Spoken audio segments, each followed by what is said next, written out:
Hello everyone, welcome to another stream. How are we all doing? Today we're doing a courtroom stream, so that's right, not just sovereign citizens. Typically we usually cover sovereign citizens or similar types. Today I thought I'd expand it for a little bit of fun. I thought we'd just look at all sorts of weird courtroom videos, people doing strange things in court, misconduct in court, Karens in court, cringe in court, conspiracies in court. I don't know if I said that one anyway. So we're just gonna have a lot of fun. Hi everyone, Daddy Sume, thanks for 24 months, says cringe for the win. 24 months, happy second anniversary. Overthought says, oh, courtroom shenanigans. Oh. Dismissed! Bring in the dancing lobsters! Tune in next week for more of Judge Trudy. Oh. Too bad Amanda Bynes went crazy.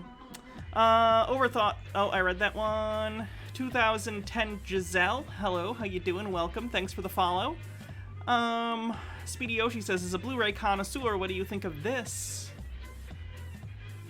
The 15 most confusing movies of all time, a list curated by The Wrap.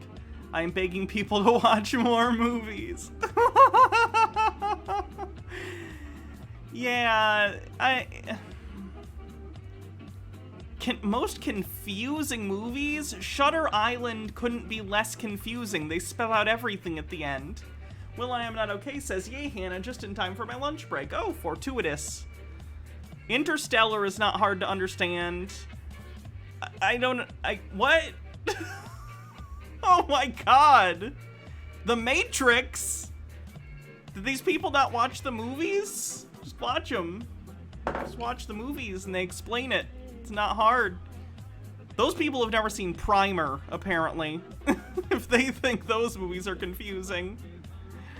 MH Darkbeast says, afternoon, Hannah, hope you're keeping cool. By the way, I have a fan on. I tried to do this without a fan, because it's probably making a little bit of a background noise that's like a white noise. I was sweating sitting in this chair, and it already fucked up my bangs. So, like, just deal with the fan, or you don't have to watch this stream. I understand, but I cannot be up here without a fan. I will die. I'm in the second story of the house, so all the heat comes up here. MH Darkbeast says, oh, I read that one. Cool. You don't hear the fan? Okay, cool. That's good. Because the fan, even on low, like, it just circulates the air and it makes everything like 4 or 5 degrees cooler immediately.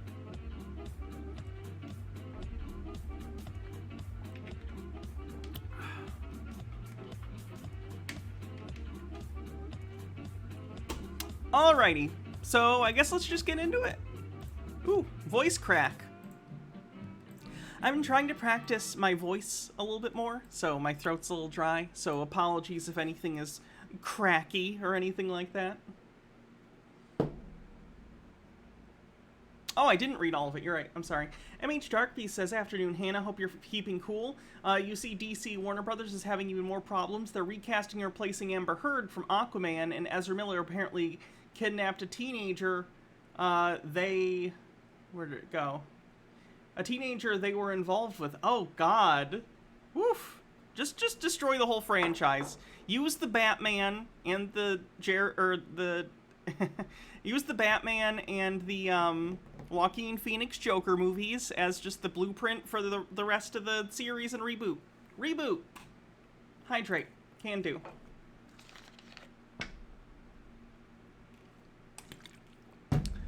Whew. Okay. Let's start with conspiracy, shall we? Let's take a look at conspiracy theories, because we know I like a good conspiracy theory. I enjoy debunking them, I enjoy making fun of them, I enjoy the creativity found in at least the ones that aren't actively harmful.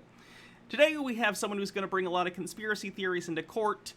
Unfortunately, it's going to be a little sad because it appears that this gentleman is dealing with some sort of mental illness that is causing these delusions, but it's interesting to see how the court deals with it nonetheless. This first video comes to us from Judge Middleton's court. Judge Middleton is from here in Michigan. I'm not sure what district he is, don't need to know. But yeah, a lot of the courts in Michigan are doing online for transparency now, and it's pretty cool. So I guess we'll pick up with Middleton's court. Speedy Yoshi says, did you see Joker 2 is going to have Lady Gaga as Harley Quinn? That doesn't fit because this version of the Joker is an I word and is also a musical. I thought the first one was going to be cringe, honestly, but I ended up liking it. So I'm going to just hold out and see. I don't want to judge. I don't want to judge before I see it. I'm just going to see what it is. Hopefully I'll enjoy it like I enjoyed the first one. Well, Anybody Your Honor, have any? Please, the court, may I address that issue? Pierre Squire says, yesterday was my 40th birthday. I got Lego Skywalker Saga on the Switch. Fun. I like that game. And happy belated birthday. Which issue? I'd like to bring at least a quick question to the court. I have sent a letter to the medical team here in Washington County Jail. I brought to them attention that I have the belief for when I had an MRI done on my person, that there is a foreign device on me that invades my privacy of mind. I believe they call it law enforcement computer control. And I wanted to bring that to the attention as I did my doctor. So, this defendant, Mr. Williams, is purporting that he believes when he was taken in the jail for an MRI that he thinks they put some sort of device in him that reads his thoughts. This is, to my understanding, not a super uncommon delusion. The idea that if you're already, like, paranoid and delusional, that someone has put something in you. The idea that someone is listening to your thoughts. These are common paranoid delusions. I'm hoping the court is able to recognize this. Judge Middleton is typically, when we've seen him, pretty good. So I would hope he's able to recognize this and get him evaluated properly and hopefully get some help. And when I brought that to my doctor on October the 11th, they was going to remove this illegal device off my person. Then on October the 12th, I was kidnapped. So I would ask, and I asked. You were arrested. I beg your pardon? You were arrested, right? Yes. Oh, I'm sorry, I thought this was, maybe I had it on the wrong video for a second. I thought it was Middleton's court, but it's not. I apologize. This is Judge Simpson's court. okay. That's, well, Just so that we're I clear. didn't call it was arrest. I thought it was a kidnap because the individual, he did not Okay. have on a uniform, did not present a badge, did not even present a warrant. Oh, I think Middleton actually shows up later, so it must be two different hearings that have been stitched together. And That's why. nothing that showed that he was even a member of the law. Mr. Williams, I Mr. Williams, I think have a question. You were arrested. Your Honor, So what? I'm trying to get down I is the don't. question of What this are you asking me, device on my Mr. person. Williams? Can I get this illegal device taken off my person before I start trial? Is that possible? That withdrawal? Okay. I don't know that it's there. Well, So I did an I- MRI, and the before- doctor assured me that there was something foreign in my body. I did an examination even in the county jail, and Who told you Chicago. that? the doctor, when they did an Which MRI, doctor? this is the doctor in Chicago, Illinois, at the Okay, medical center so there. here's what you do, Mr. Williams. If you get a letter from the doctor in Illinois telling the court that there is a LEC, which I'm calling it, which is law enforcement computer control device, that's in your system. Oh, see, this concerns me because it doesn't sound like Simpson. Hopefully he's just having a little bit of fun here. And then he's going to get the guy help. I hope he doesn't just brush this off, because clearly this guy has something going on in terms of paranoia. Speedy Yoshi says, Judge Simpson, huh? In all, 800 episodes, they haven't done an episode where Homer becomes a judge. Nick says, Hedgie. And we'll see a hedgehog. Cute. If you get that letter to the court, then I will take appropriate action. I would take and definitely pursue that, Your Honor. But Okay. I need the court's assistance All right, to now. keep my property. It's probably a good way to make him feel heard at the very least. It's probably easier to get him help if he feels like the judge heard him out, even if it's clear the judge doesn't really believe what he's saying. At the very least, he's saying, if you can demonstrate this to me, sure, I'll take it seriously. Fair. if you're handling someone who's having delusions, you kind of have to play along with them at least a little bit in order to keep things moving. At this time, I do not have my property that was taken from me with all my money. I do not have even funds. I can't even properly address Then your you court. are just like everybody else that is in the county jail. This is the prelude to a chili stream. I want to do a stream all about chili, and I was thinking about doing that today, but I have to look more into what specifically has been going on, because I've been told a lot of crazy stuff has been happening, but, like, Chili does these, you know, massive hour-and-a-half, 2-hour, 3-hour live streams daily, so I gotta either go through those myself and look at them, or take a look at videos done by people like Blue Bacon and other people who cover Chili to see what they've said has been going on, and then look at those parts of Chili's videos that they're covering myself, and then I can kind of determine what I want to talk about with it. So I'll have to do a little bit of research that I didn't have time to do today. Speedy Yoshi says, Hannah, if our justice system cared about mental illness and poverty, how are the private prison systems supposed to keep slaves? I hadn't considered that. Haven't we thought of the private prison corporations? So, now, Mr. Williams, here's what I'm going to do. I'm going to adjourn your PCC to June 23rd. It was already set, so for the competency, we've taken care of the competency. I'm now going to set your PCC for that day. And then you can try to get okay, all so of he's these been deemed issues competent that to you stand wanna trial raise to the court and get them to everybody in the proper fashion. Okay? So that's what I'm going to do, and then I'm To be gonna clear, done for though, the day. competent to stand trial does not inherently mean the court is saying this person is entirely mentally sound. It basically means they understand what's happening, they understand the stakes here, they understand that they need to defend themselves, and they understood, like...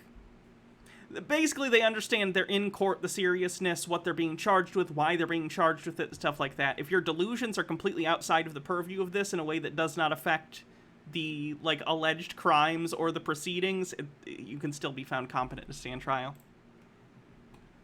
I thank you, Your Honor, for your patience and your consideration. Probable cause. June 23rd, 2022. So cold. 9 a.m. Thank you, Your Honor. On will continue as denied. Thank you, folks. Thank you, Judge. Your Honor. Have a good day, Mr. Brown. You too. Thank you. Judge, we sure we don't want to revisit that competency on this. What? Revisit what? The competency. Oh! Oh, that's... the middle attorney just basically said, do we want to revisit the competency, implying and making the joke, this guy's crazy, haha. Yeah. You know, I can't just do that on my own. But...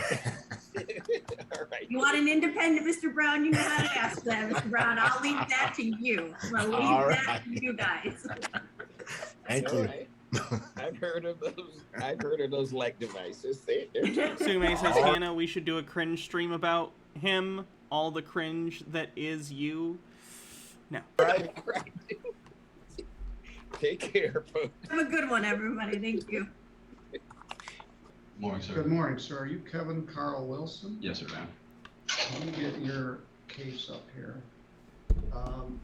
Once upon a time, I used to see everyone just like you right there at that table, usually at that table. And then COVID hit and we went Zoom, and some things are live and some things are not, but I don't mind seeing people face to face. Well, I appreciate that, sir. Thank you. Let's see what you got here.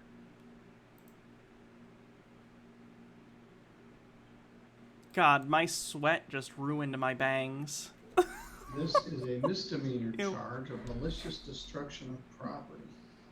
They alleged at the time of this, which is a year ago, May of 21, it's not as bad as the last guy, 2 years ago, you damaged or injured a Kia Optima that belonged to Cole Klowinski. the amount of which was more than 200, but How many of the judges are Trump appointees? These are not federal judges, to my understanding. I believe these are state court judges. These are judges in Michigan courts, not like federal courts in Michigan. At least to my knowledge, I believe Middleton is not operating in a federal court. less than 1,000. They allege that I this could be wrong, happened of in course, the village of Burr Oak but in May of 21. And that's about the sum total of what I know about it. Yes, sir. Like the last Fluticorn, guy, thanks for following. I simply recommended that he get an attorney. Let me tell you what the charge carries as a punishment. It's a misdemeanor, punishable by up to a year in jail and a fine of up to $2,000 and restitution. There is no bingo today. I don't have a card for this. M. Scheffler, thanks for 13 months, says, thanks for all the YouTube updates. Now I have stuff to listen to while working around the house. New Peter video will be uploading to YouTube tomorrow from our stream yesterday. So The affidavit is that there was some damage. He claims it was worth $2,000 to $3,000. Quiet, I can turn up. Not sure. But at this point, my recommendation would probably be the same as the last guy, that you plead not guilty and I get an attorney to help you with this. You can plead guilty to the charge if you wish to, but I think the safer bet is to get some help from a lawyer. What's your thought here? Sir, the story is complete and total fabrication. Okay, well, the problem is, I don't mind hearing it, Sure. but I don't want you to tell me anything about it without no, having sir. somebody to represent you. So you're Understand, obviously, sir. your plea is not guilty. Yes, sir. You say it's a false charge. Yes, sir. Absolutely. That has a lot more to do with cannabis and some different things going on in Sturgis and in Burr Oak and to do with the board in Burr Oak and the forensic audit that's underway than what it's got to do with the situation that a they forensic audit. Oh no, is this guy like a Trump supporter? fabricated. So there's a lot more to the Yes, sir. Several police officers are involved. They actually are the ones who continually for months attempted to get this girl to testify. Well, I want to put a couple things on record this morning, Your Honor. I've been threatened by Cameron Brown. I've been threatened by Officer Hernandez. I've been threatened by the mayor of Burr Oak. I've been threatened by several of the Board of Commissioners seat holders. And I've had some problems in business. About lately. this or well, about... no, sir, about cannabis, Oh, about my okay. involvement in this the industry. is, I don't know about... Wait, did he say the governor threatened him over cannabis? that. Well, it's all very intertwined, sir. And the reason I'm sitting here right now today is because of some moves that I've made for some people who are in competition with the people who I just named. So it's all very interesting. Opening a cannabis in Burr Oak or something? Well, no, sir. There are people in Burr Oak who've done a little inside trading with the board who own some green property that they've tripled in price. And I've made certain law enforcement personnel aware of that. And there's a forensic audit underway as we speak. Okay. Well, I'm opening a Sturgis dispensary. Okay. And that has a lot to do with what it is that I'm doing sitting here right now today. All right. My partners will be involved in the future. Right now, I'm here alone. All right. So you plead not guilty, set an attorney pre-trial. Clowny the YouTuber. For June Thanks for 10th, following. just like the last guy. Now you can come in live if you want to, like this, or you can Yes, come sir. in via Zoom. I would prefer to be here live, sir.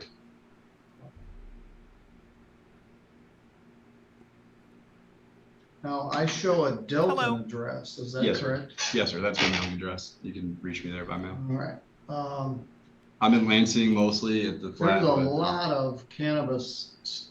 11, sir, are opening in Sturgis. So there's a little bit of. Well, there's about 9 in the works one way or another in Sturgis. I think they're Soon to be gonna. 11. We're opening Puff on Wade Street in the next few weeks. I operate with a law firm out of Lansing, who operate in 6 different cities in the state. People are a little irritated at our presence, to say the least. All right. Well, I'll find out more about this when Yes, it's sir. appropriate. Yes, sir. I feel better if you had an attorney here, because you might say things that could actually implicate yourself. But No, if sir. you're saying it never happened, that's certainly a valid defense. Is it the stenographer down at the bottom? I think it's one of the attorneys. I don't know if it's he's trying to represent himself pro se, so it might be the state's attorney. All right, I'm gonna do the same thing. I'll have the bailiff take you out, get you a court-appointed attorney, and I'll see you either live here on June 10th or by Zoom. Appreciate you, sir. Thank All you. right, good luck, sir.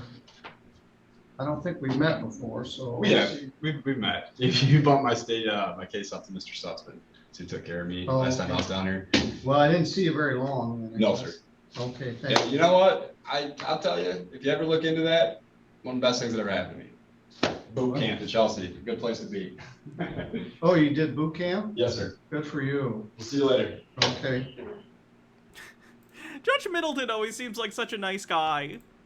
He just seems very affable.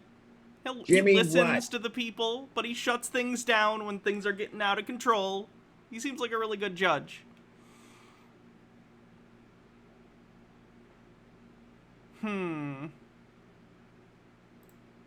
How about this? This is titled Motion to Withdraw Like You've Never Seen Before. We're back on the record in People versus Robert Winburn, 17654 FC. Michael Doby for the People. This person who uploaded this said, thought this was as unique of a motion to withdraw as I have seen and wanted to share as an example of what our courts deal with. Karen Grunhout here on behalf of Mr. Winburn, also known as Scott Libby. I do see that his name is still up, but I do not see him. I don't know if his camera's turned off or if he is no longer in the room. I don't know.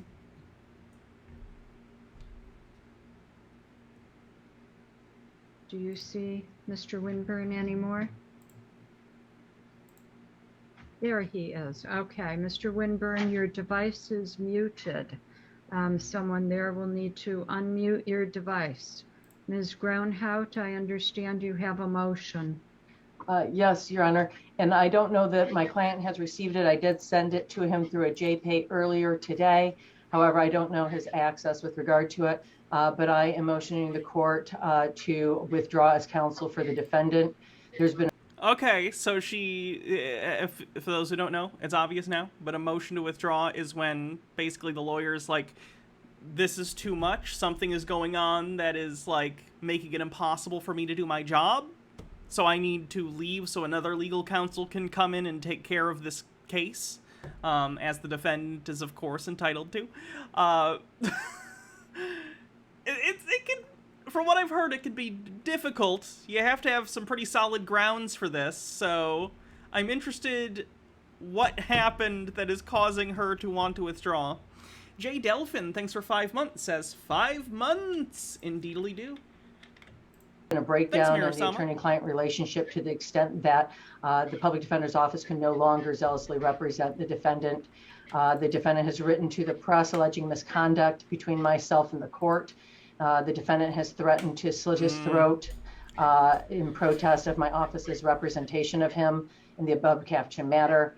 He has sent correspondence to my office that I believe to be... Oh my goodness, so the entirety of the public defender's office, it isn't even just this individual attorney, the office of the public defender is entirely saying we cannot defend this person, so this has to be like insane grounds. A viable threat against myself. He clearly wrote all over a t-shirt that he's trying to show. That because of this perceived threat, I feel that it's impossible to communicate effectively with the defendant in the case. We cannot have attorney-client communications via mail, Zoom, or in person, and I certainly don't feel as though I can sit next to him during the trial at this time, and therefore I would ask that I be removed from the case. Mr. Dobie. Wow. Thank you, Your Honor. I wish I could read what his notes said, but I can't. It says something like, when we...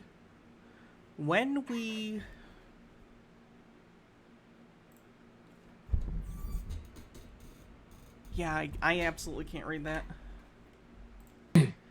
Muddy says, so happy to catch a live. Watching some of your older streams helped me through a bad episode of depression, so thanks a million for that. Oh, I'm glad. I take no position on Ms. Gronout's motion and leave it to the court. Well, at this point, I have a good faith basis to believe that Mr. Winburn may not be competent. I do handle the mental health docket, and I do take threats of suicide seriously.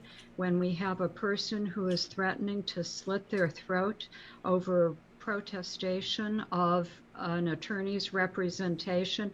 And I do have to say on the record that I think Ms. Grounhout and her office has done a splendid job in representing Mr. Winburn.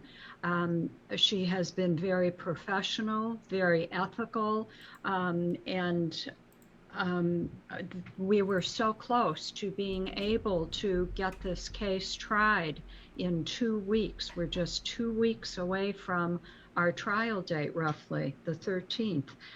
So I am loath. There must be judicial restraint. God, it's just really hard to read. To grant the motion, but I must grant the motion.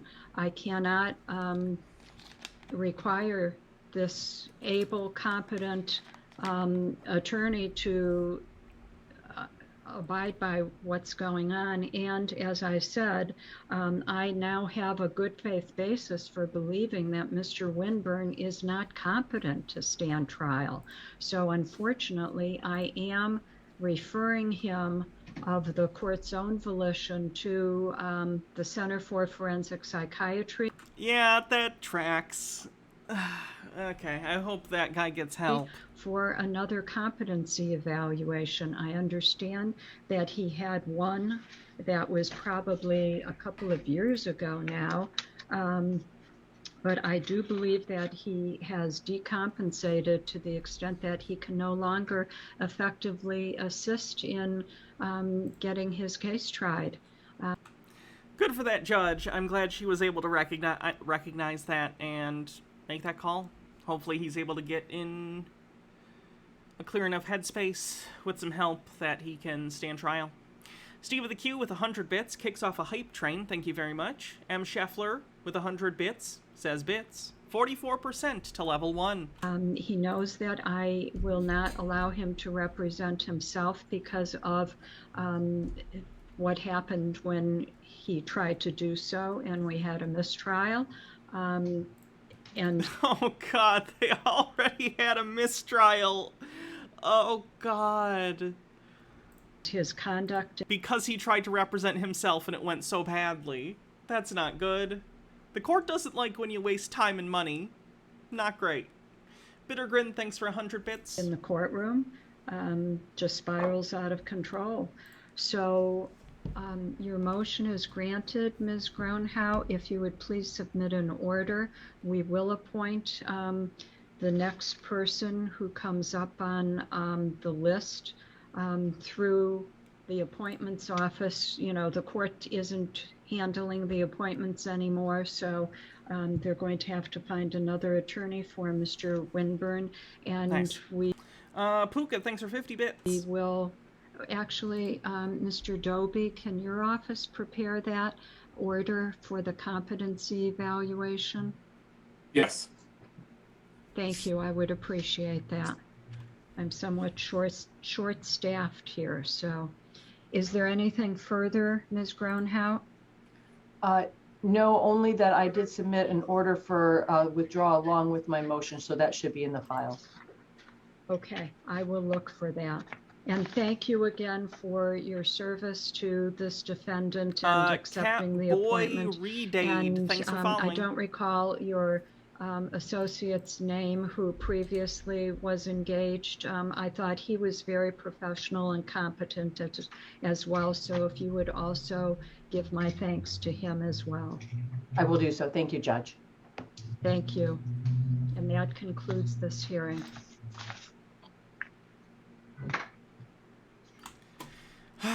Well, hopefully that evaluation is able to find him the help that he needs, because clearly he's not all there. How about some Karens in court? That might be fun.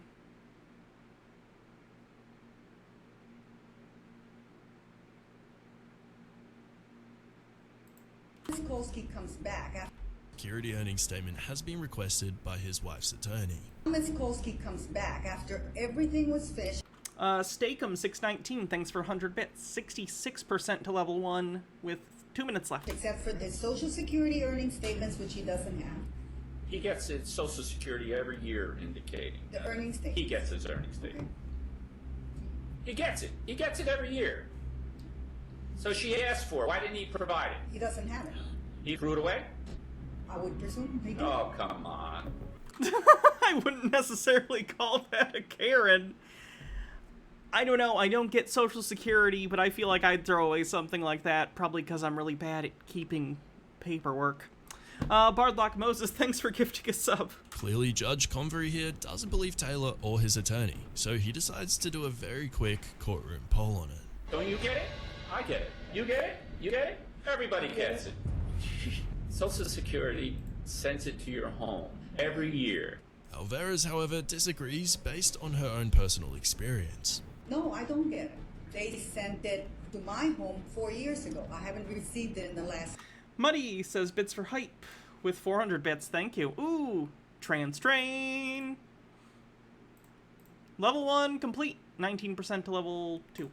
This right here is when Judge Convery says 7 words that will ruin his career for good. Well, when did you become an illegal alien?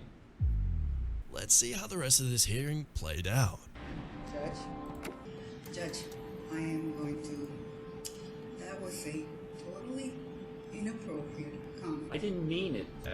I'm only... listen. Holy fuck. Fuck this judge. Listen to me.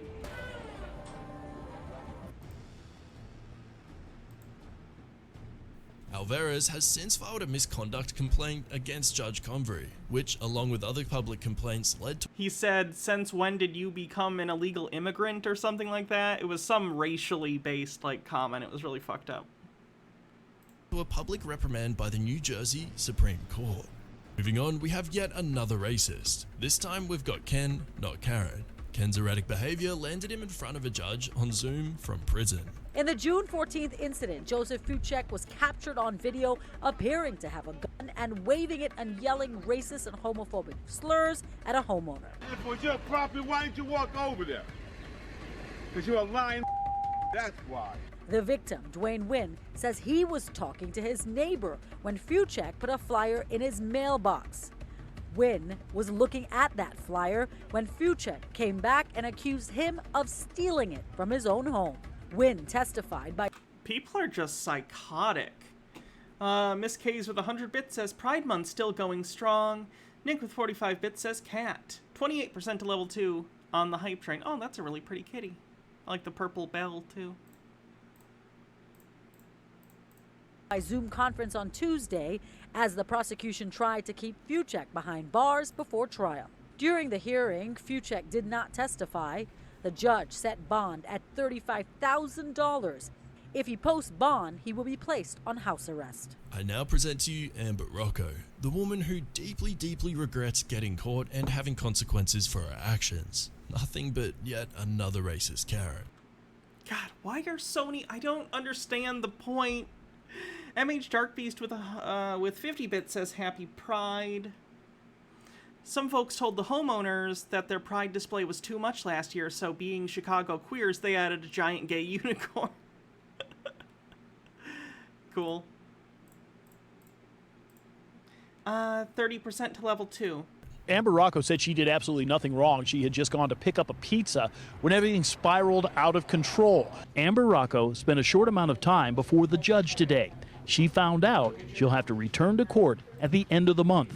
When she left the courtroom, she stopped to give her side of the story. I'm hoping for the best because it really got blown out of proportion. I got called a racist when I'm not a racist. Robertson says it started as a parking dispute that Rocco slapped and spit on Keyshawn Goodyear, Robertson's boyfriend. She started recording Rocco screaming, using the N-word, and holding a knife. Today, Rocco... Fucking people...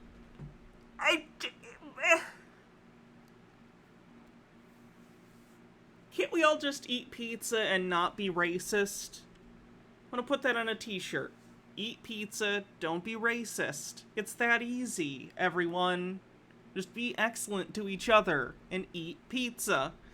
Stakem, thanks for 200 bits. Kirthan with 100 says, Pride Month pro tip, lots of places have discounts on sex toys in June. Good to know.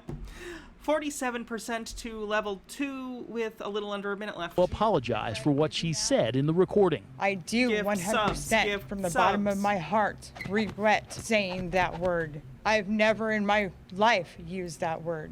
I X to doubt. would never use that word ever again. She also... Speedy Yoshi says, but Hannah, if I see someone eating pineapple on pizza, I fly into a rage. That's reasonable. Said someone from Robertson's car slapped her and called herself the victim in this case. It is I defended myself as a human being. You defended yourself by using the N-word? It got blown way out of proportion. We have an arraignment of Spencer Allen Boston at a traffic stop. Hype train death.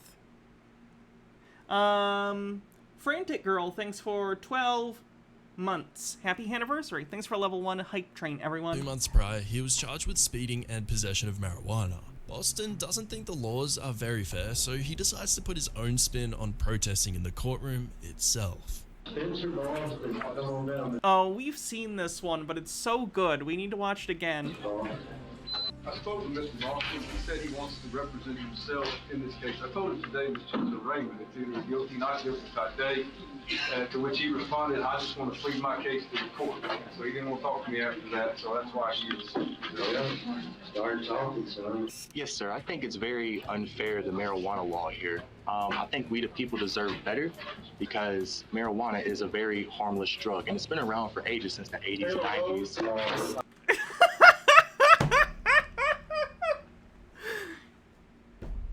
Man, it must have been crazy when they invented marijuana in 1982. Harold Marijuana invented it in his garage. I've heard that baloney all my life, so don't go any further on that. Yes, sir. I don't know whether it's good or bad. All I know is Tennessee still has it against the law. I swore to uphold the laws, and I have to uphold. Nick with 45 bits says, this guy is unironically braver than the average cop. True. The laws as a judge. It probably is unfair, but I can't change it. You've got to go see the legislature to get that change. Yes, sir. And now, if you want to plead guilty, you can today. But if you want a trial, we can give you a trial on the officer's date, which it's Officer Vincent. Officer Vincent? You want to fix trial date? Yeah, we can do that. That'd be fun. Then you make another speech. May 7th. Here it comes! No, not a new haircut. I just have my hair up because it's hot today. And I was sweating earlier because it was so hot up here, so my bangs, when they get sweaty and then they dry, they flip up.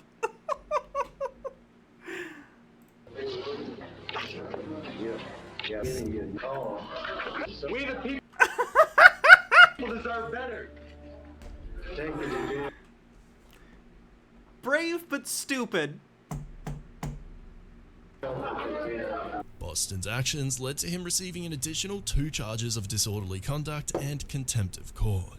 We now have a judge who is not afraid to speak the truth. Not more possession, though. Interesting. First name bunch of numbers says, this is reminding me of the lady who was at her sentence hearing for terrorizing a black kid's birthday party and was going, that just isn't me. I would never do that at the hearing where she was being sentenced for doing that. It was surreal. People's dissonance. It's crazy. The way it should be. Before her are 2 tenants with one...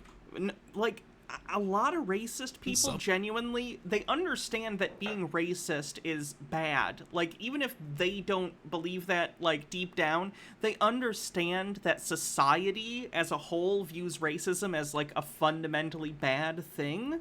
It's like, it's just a terrible, terrible thing that everyone virtually thinks is shitty. So I think a lot of people who are racist, even if they believe racist things and do racist acts, they don't want the label of racism because racism is bad, which it is bad, but they can't be bad because they're them, and they can't be bad because they're the main character of their life. So, they can't be racist. Nick says, there wasn't any evidence for more possession. It went up in smoke. Fair.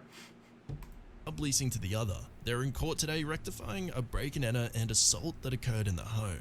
The date of the video was on August. That is the day that Lisa Palma said that if I was not out by the end of the day, that all of my things would be on the street.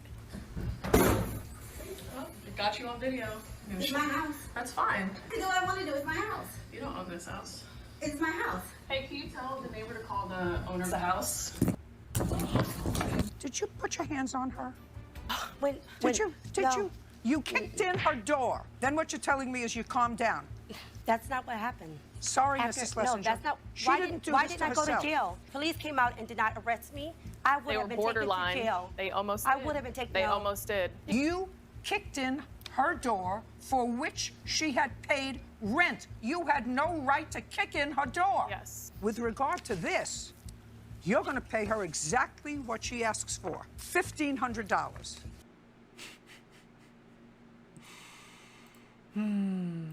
So much drama. Okay, let's see another Zoom court one.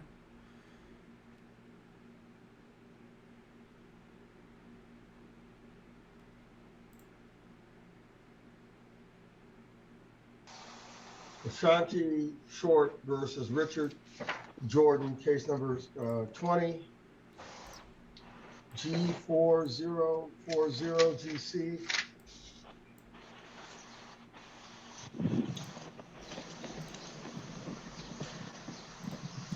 Yoshi says, cursed thought that someone, probably Daddy Sume, would like dominatrix dressed up like and act like a sexy Judge Judy. Would like a dominatrix dressed up as. Fault recognition on this? My call this lady about breaking music here. Fault was set aside. I got it. Okay, I'm on it. All right, what are your appearances? Bonk chat. You're all bonked. Please. Who's here?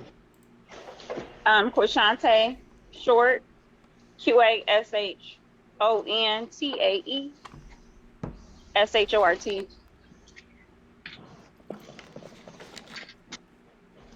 Richard Jordan. Hydrate. Okay.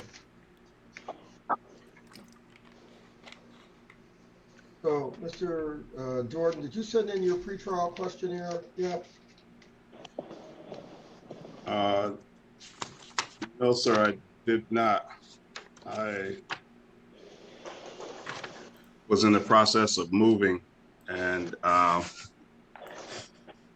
it late in the mail. And what? I was moved from North Carolina to South Carolina, and I just got it from being forwarded from my old address. I'm gonna laugh hard at this one. Oh, have you seen it? Yes. Exciting. Who's the lady who's just walking around? She's, I believe, the defendant in this matter. I could be wrong, though. We're not supposed to have something we're going to get 4 times. Okay. She's at the airport. Okay, and Ms. Short, I don't. Okay, well, well, the Twitter version. I don't even understand what this is about. I'm sorry, I had to. In the background. I'm actually at the airport, so I had to go outside. It looks like they just departed a flight. I mean, they just arrived a flight.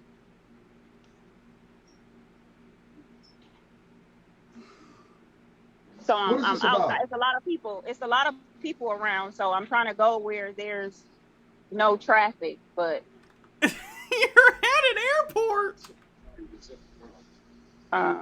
Thank you.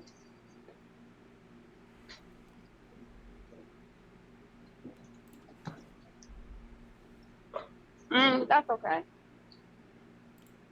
That's okay.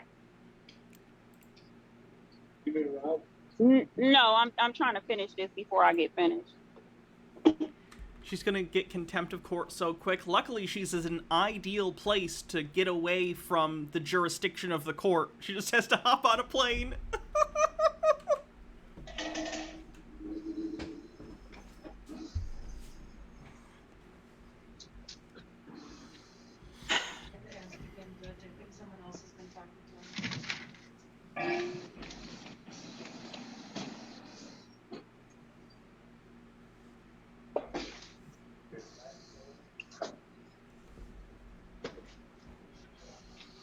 bringing a whole new level to the meaning flight risk. Really justiciable in district court. I'm circuit court.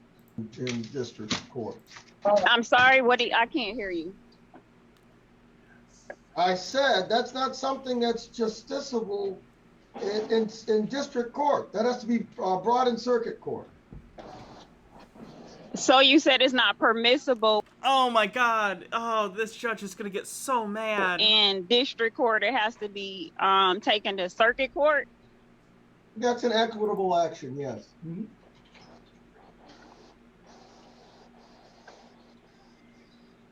Okay, was that not, I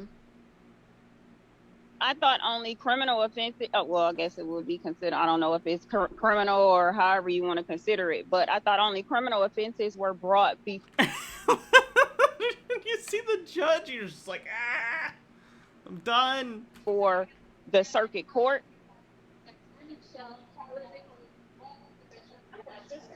I can't. So will I? The white zone is for loading and unloading of passengers only. I have to. Well, I have to. What's in your head? I cannot There's get no into parking in the head. white zone.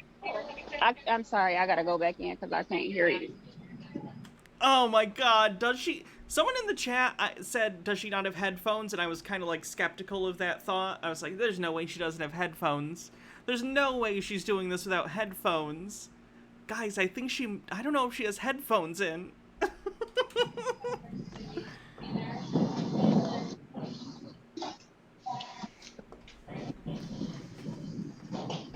Mr. Jordan, let me just ask you this. Are you planning to represent yourself on this? I think this might be a civil matter, not criminal. I'm not sure exactly what it is. Oh, here it is. In 2019, Quashante Short filed a case against several police departments alleging a laundry list of civil rights and criminal offenses. She wanted either $300 million up front or $10 million per year for 2.5 years. For some unimaginable reason, the court threw it out as frivolous and failing to state a valid claim. So she's trying to sue the police. To be honest with you, sir, I thought this was just going to be thrown out. We had a date, one date, and nothing else after that. And now I'm being sued for $10,000. I don't see how this is going to go any further. I think it's a waste of your time.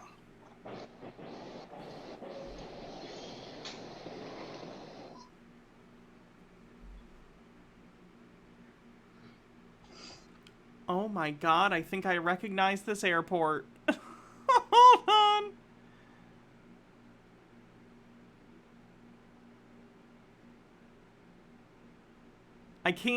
I'll have to look more, but I'm pretty sure I recognize this airport. Well, I do? I thought so.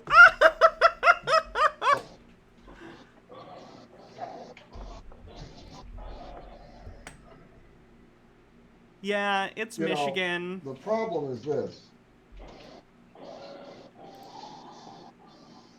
If you think it should be dismissed, you need to file the appropriate motion.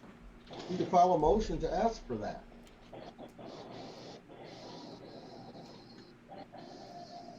I will do that. I really didn't know what. It's not Detroit. It's a very small airport. It's a small airport. You wouldn't know it, most likely. Expect that this is all new to me. I've never been sued before. Or I've never, gotten in any trouble. This was just, I don't know. But if that's the process I have to take, then that's what I'll do. There was also a perjury on there as well. He stated, I can't remember what he stated right now because I don't have it, the document Perjury, in front of the short. Perjury is a criminal charge. Okay, there were two different charges. There was one that was intentional affliction of pain, which was not, I didn't see that as being a criminal offense, but perjury, does she not understand that he's saying he thinks she's committing perjury, not that she should charge the police with perjury. I think she thinks that he's talking about the charges she's alleging against the police when he's telling her don't lie. I guess that could be considered a criminal offense. Ma'am, I'm not going to sit here and argue about the legal definition of what's a crime and what isn't. If somebody gets charged with perjury, that is a criminal felony charge. You have to go through the prosecuting attorney and the police.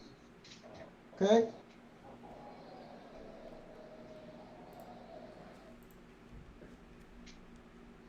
So that's what you are alleging. Yes, the document will show that, and I also sent forth the messages where he was lying, and it proved he was lying. I emailed that to the courts. I wasn't able to print it out, but they didn't say anything as far as me not being able to Never Bodie turn those documents in.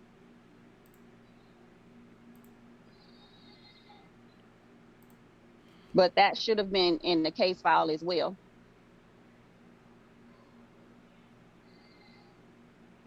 Did you put it in there? I emailed it. I don't see that mentioned in your complaint. Yes, I emailed that. Did you amend your complaint? Annie Kai says, after watching these videos, I'm so glad Michigan isn't real. Me too. I didn't have to amend my complaint. I had to get an address for him, so I sent it to the second known address. No. If you are alleging a different count, you've got to amend your complaint to add it in. You can't. I don't know what you said you did, but the last time we spoke, the last time we were in court, I never changed anything. It's just that he was not properly served, so I had to get an address for him in order for him to be properly served. That's what was the last incident that transpired, was for me to get a correct address for him. That has nothing to do with what I asked you about.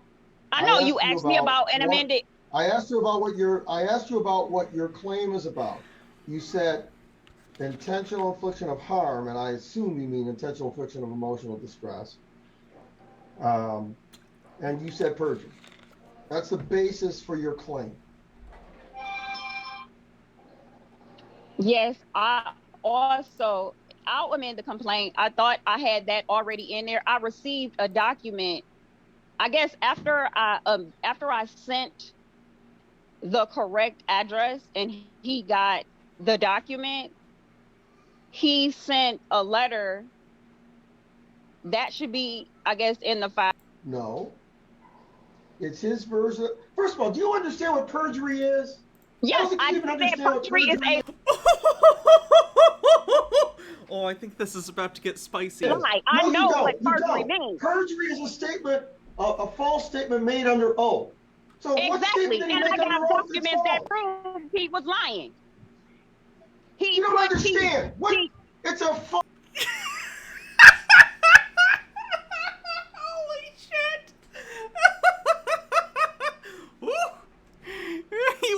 He had to turn to look at the camera to make sure she understood, okay? False statement made under oath. Under oath. That stated when did he testify? He wasn't under oath, so how could it be perjury? Lying to something that he lied about. It's a false statement made under oath. Bottom line is, you said it's a criminal offense, so I will send it to circuit court. Are we done here? No. Ooh. No, you don't understand, ma'am. You don't understand. Are we done here? Are we done here? Perjury is a false statement made under I know oath. what perjury means. Are we done No, here? you don't. Is it a criminal offense or not? What statement? I don't see anything in the complaint that says he made some... Richard looks so happy. He's just enjoying himself. He's like, I'm winning. Clearly I'm winning. Overthought says he's a judge. He's a judge. She's fucked. It's true. false statement under oath. Because you don't know what happened. You're on the outside looking in. You don't know anything. But you're the plaintiff.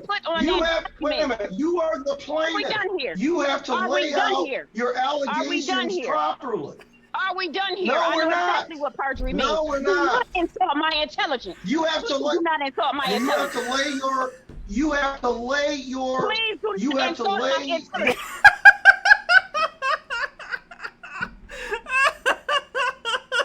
Just screaming.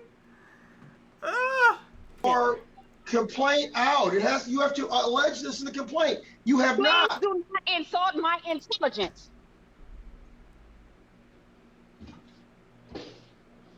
It's not about that. You don't think. I don't think you understand what perjury is. It's a Are false we done statement here? made on Are we oath. done here? Are we done here? I Please said do no. not insult my intelligence. I said no. Do not do that. Do not do that. Do not insult my intelligence as if I do not understand what the word perjury means. Do not. I don't think she knows what perjury means. If it's a criminal offense, then it's a criminal offense. Well, ma'am, it should not have been filed in district court if you want intentional infliction of emotional distress. Are we done here? Okay, so that's a criminal offense. Are you going to dismiss it and refile it? No, in I'm circuit? not.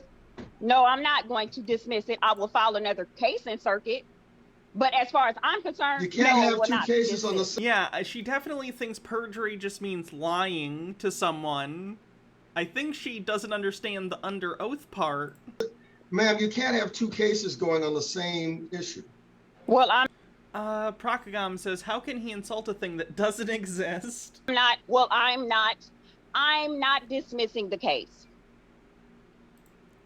If you want to dismiss it, that's up to you. But I, as a plaintiff, am not dismissing the case. He has to make a proper motion. Well, that's on him. But I can also transfer the venue to circuit. Yes, that's what I thought, because there were other cases that should have been transferred somewhere else. So that's okay. Okay, I'm going to do that. He's like, as long as it's not my problem anymore, sure, fine, get the fuck out of my courtroom. See you in hell.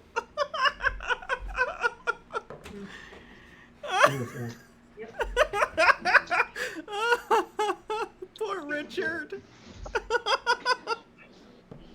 Ma'am, what about his costs associated with appearing because you filed it in the wrong court?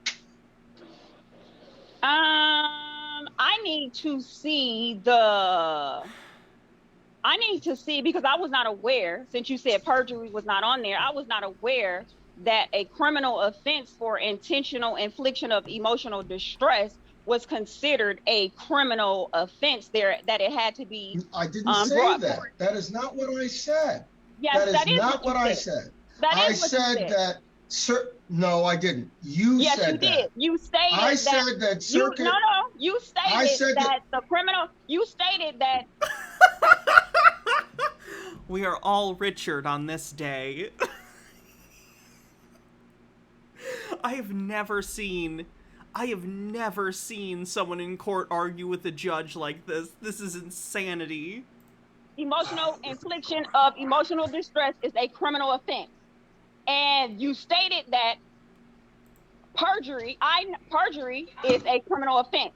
But you also stated that perjury is not on the document that I placed forth before you. So criminal offense would not. It's not in the complaint. On there. It's not in the complaint. I need you to show me. I need you to show me the document which states that intentional infliction of emotional distress is indeed and in fact a criminal offense, because that's the original offense that was placed on there. I never said that. I never said that. Yes, you did. I never said that. Yes, you did. No, I did not. Ma'am, yes, you did. Listen. I'm not going to sit here and go back and forth with you. I will repeat to you what I said. I'm not either. I said so that's two that charges. intentional. So the charges have to, You need to be quiet while I'm two talking. charges You have need to be quiet. separated. Mute. Can because, you mute her, please? Because Mute her. perjury is a Can you criminal please offense. mute It her? has to go to circuit court. That will not make her hear you, Judge. Intentional Well, infliction she's of gotta be emotional muted. distress. What I said was intentional infliction of emotional distress is something that circuit court has jurisdiction over. I never characterized that as a criminal matter. It is definitely a civil claim, but it is something that can't be done in district court. Now, that's She's still talking. She doesn't even know she's muted. That's what I said to you. You are of the mistaken belief that circuit court does not hear civil matters because you said, well, I thought circuit court only did criminal. You are the one who are mistaken about the jurisdiction of circuit court because that's what you stated on the record.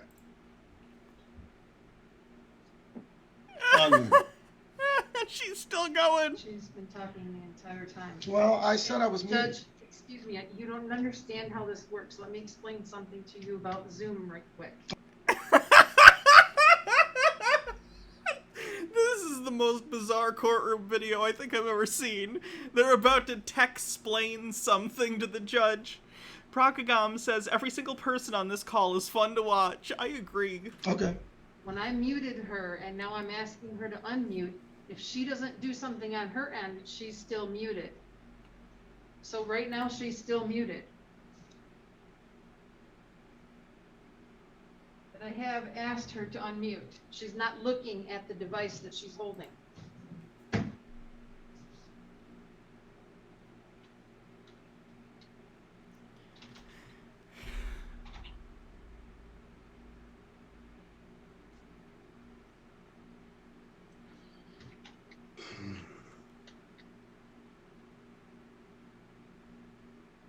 Is she still going? She's still I going! don't think she heard a word I said.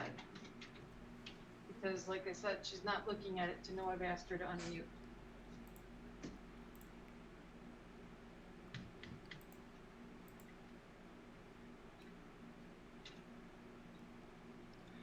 Is there a website where I can get the forms I need for this to be dismissed? Poor Richard! I Listen, sir. Let me just explain this to you. Okay? You know, there are forms on the State Court Administrative Office website, okay?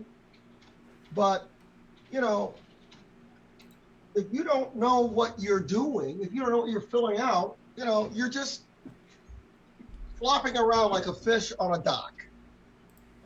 I don't know why. And the same goes for Ms. Short, because she apparently doesn't understand the jurisdiction of what types of... Maybe courtrooms need their own version of Zoom with specific features.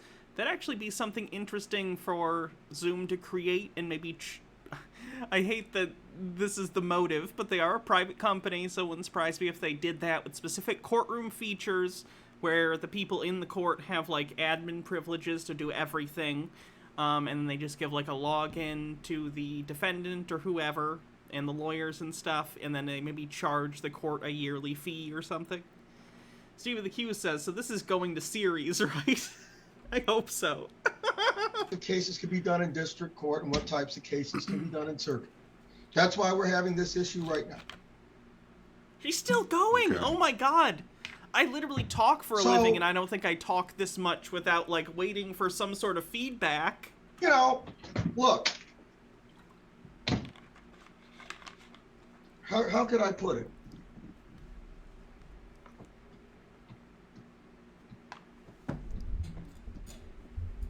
I'm trying to think of a good analogy.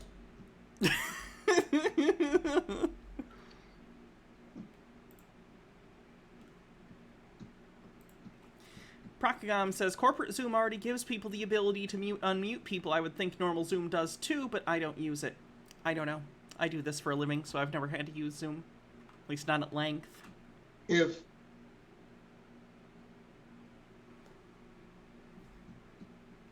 if two people that have no military training, amateurs, and they want to throw hand grenades, well, you know, if you don't do it the right way, you might blow yourself up. You might blow the other person up, but you might blow yourself up too.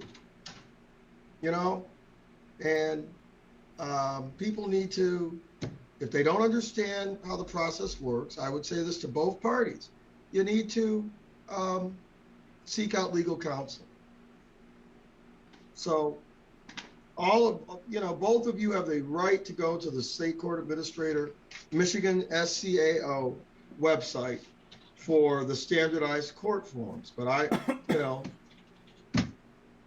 don't know if they have a motion to dismiss form with checking the boxes or not. Usually attorneys draft those, and indicate why the case should be dismissed. Okay, now I muted Ms. Short because she was talking over the court and being extremely disrespectful and rude to the court and was not listening to what I was saying and really being disruptive. That's why she was muted.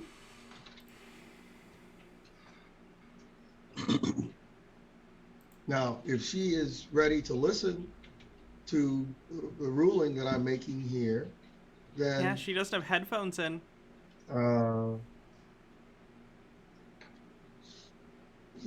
She can rejoin, unmute herself, and let's come on back in here, and let me read this order.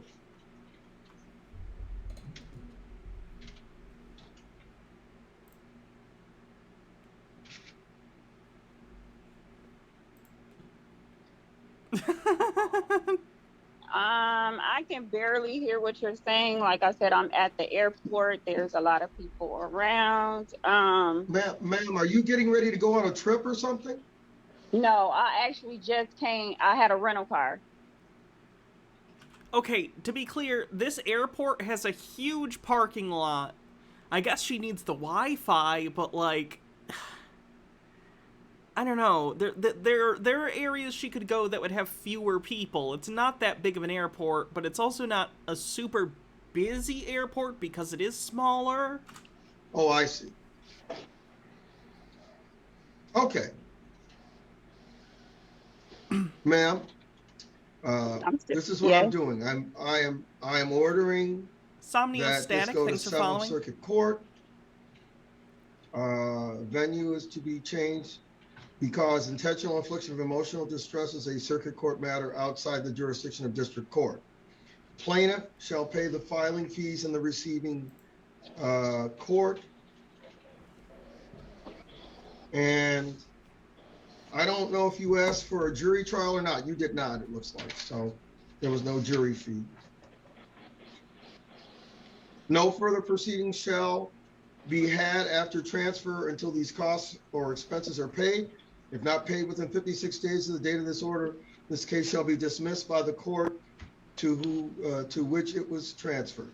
And what cost am I paying? Hold on. What cost am I paying for? The filing fees. Filing fees for circuit court. Why am I paying for filing fees for the circuit court? Because there's been multiple cases that have been brought forth. Because you filed it in district court, we don't do intentional infliction of emotional distress cases. Well, I need to see that in writing. I need to Why? see that document in writing that states that if you want to appeal, if you want to I've already skimmed SCAO. I've already skimmed that. I'm reading constantly every day, and I did not see that form on there. I'm that sure states that you are.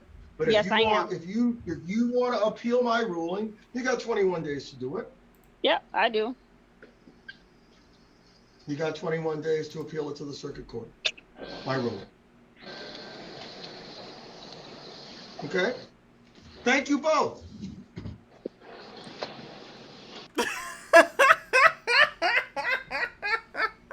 That judge was done. I don't even know if I believe there was a room back there. I feel like that was just a corner that he was like, I'm done. I'm hiding here until they log off. MH Darkby says, a cab, they're obviously hiding their crimes and cowardice. Oh, is this about the thing? Yeah, they're refusing to release the body cam footage. It's dog shit. Radiology says, how about the ultimate court, the court of public opinion? Oh, God. Ladies and gentlemen, if you could kindly switch off your cell phones and be respectful today, we will begin opening statements for Mrs. DeGeneres. Thank you. And before we proceed, I'd just like to say this quick word. Guys, she's a Hollywood celebrity. Who is this guy? He seems familiar.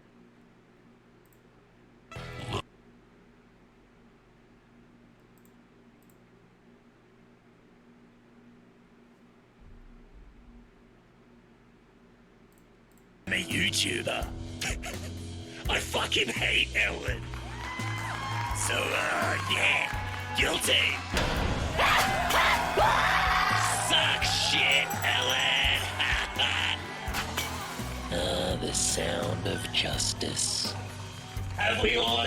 Wait, look at me. That is really off-putting to me. Like, the style of his video, I do not like.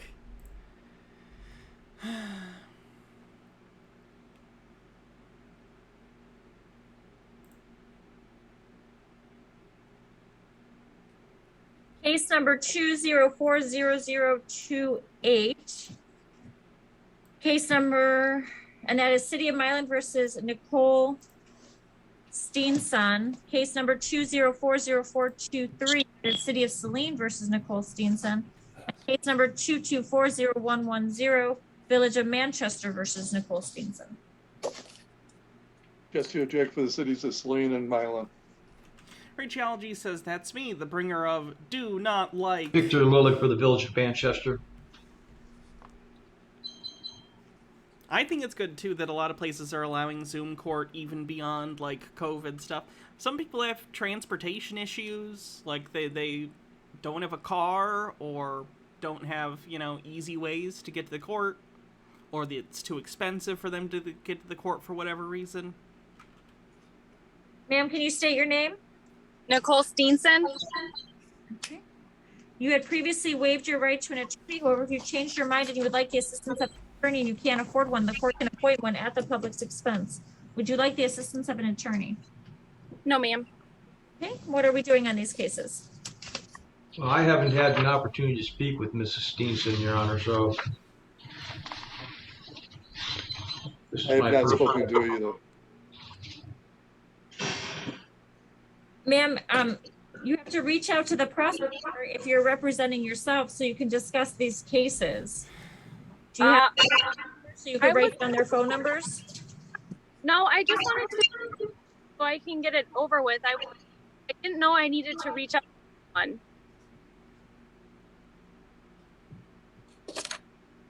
So, Your Honor, can you tell us whether she has a valid license? Hold on. I'm happy to adjourn this so that you have an opportunity to speak with them so you can see if you can resolve it in a way that doesn't completely jam up your life. Okay. I So mean, do you have a pen and paper so you can write down their contact information. Yep. Okay. Mr. Lilich, do you want to give her your contact information? My phone number is area code 734-769-9050. If you want to reach me by email, V as in Victor. Give her your phone number. Jesse O'Jack, my phone number is 73. I'm gonna skip through their contact information. It's public record, so it's fine, but I'd just rather not retransmit that. And I would actually suggest both. Suspended license, and I thought that. I mean, I know what I did, and I pled guilty to driving on suspended license, and I thought that this was just to be told what I needed to pay and by when I needed to have it paid off. No, ma'am, you haven't pled on any of these cases. I don't know if you're referring to a different case. But these are, one of them is a driving while licensed suspended case. Actually, 2 of them are driving while license suspended cases, and this Oh my God, how many does she have? last one is violation of your instruction permit. So, Ms. Stenson, if you're able to clear up some of your tickets and talk to the prosecutors, they might be able to reduce it or work something out so you're not pleading guilty to 3 misdemeanors, okay? Yeah. So I will adjourn all of these cases to July 5th at 11 a.m. That should give you enough time to contact them and try to resolve all these matters. Bond is continued in all 3 cases. Thank you, Judge. Recalling York Township versus Stephen Farr. Well, that's just sad. Stop driving without a license, though. That's not good. No bueno.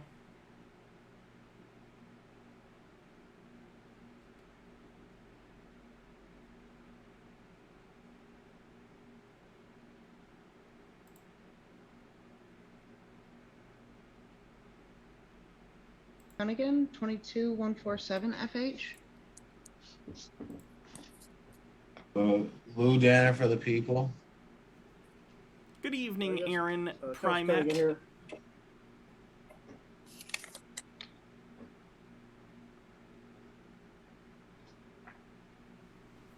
Your Honor, it's my understanding that Mr. Cunningham is representing himself, and as this is the start of a new proceeding, the people just ask that the defendant be advised of his rights to represent. Does society still care about taking hats off? Society, probably not quite as much. Courtrooms, yes, they do care. They very well may ask him to take the hat off. Zoom court, they might not care quite as much, but I've seen them be asked to take hats off in Zoom court. I'm advised on my rights of representation right now. It depends on the judge, really, if they give a shit. Waiting for the subpoena to come back. So I was asking the court for a adjournment until the 31st or a little bit after the 31st of May, considering the subpoena has not came back and nobody has not contacted me. Nobody has not contacted him. So everyone contacted him? Since I put the subpoena. Hats off. Okay, what would you like me to wear for the hats off? And if y'all need a reference of basically when the subpoenas was sent out, that would be I can send that to you. And then also, as far as the original witness is not on the witness list, the accuser, quote unquote. And then also, Your Honor, I was supposed to ask for a motion for the case in whole with the videotapes and the transcripts, which still has not been sent out to me. So I'm also waiting for that as well, Your Honor. Mr. Cunningham, it's generally considered to be a very bad idea to represent yourself.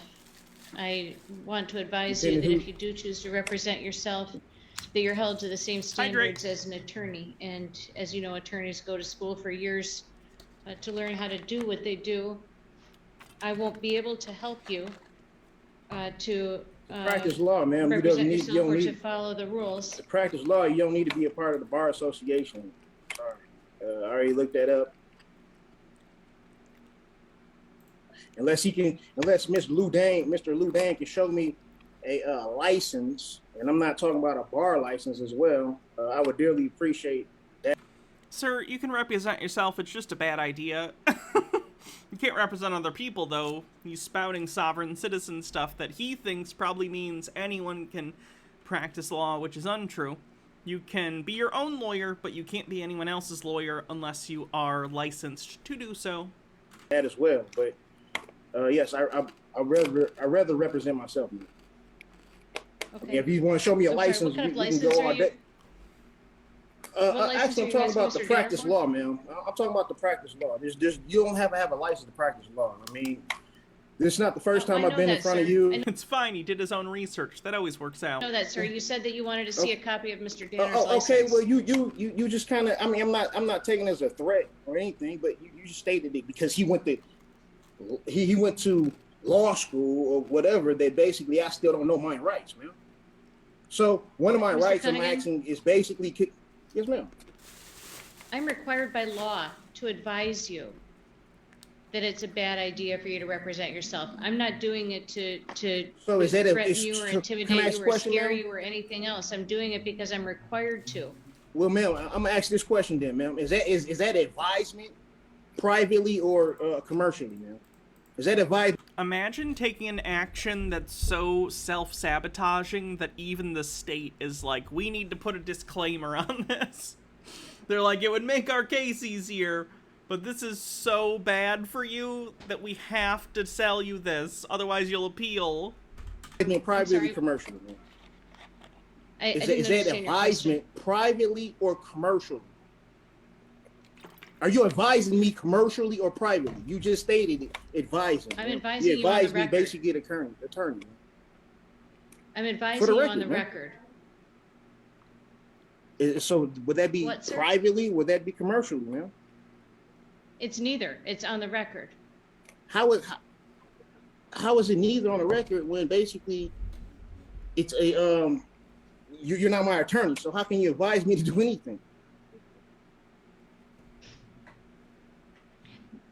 There are lots of things. It's a question, ma'am. It's a question, ma'am. I'm just asking, how can you advise me to do anything unless you're a representative, unless you some type of representative, have some type of contract with the Cunningham party? Let me know, ma'am. And that's other than that, you're an arbitrator.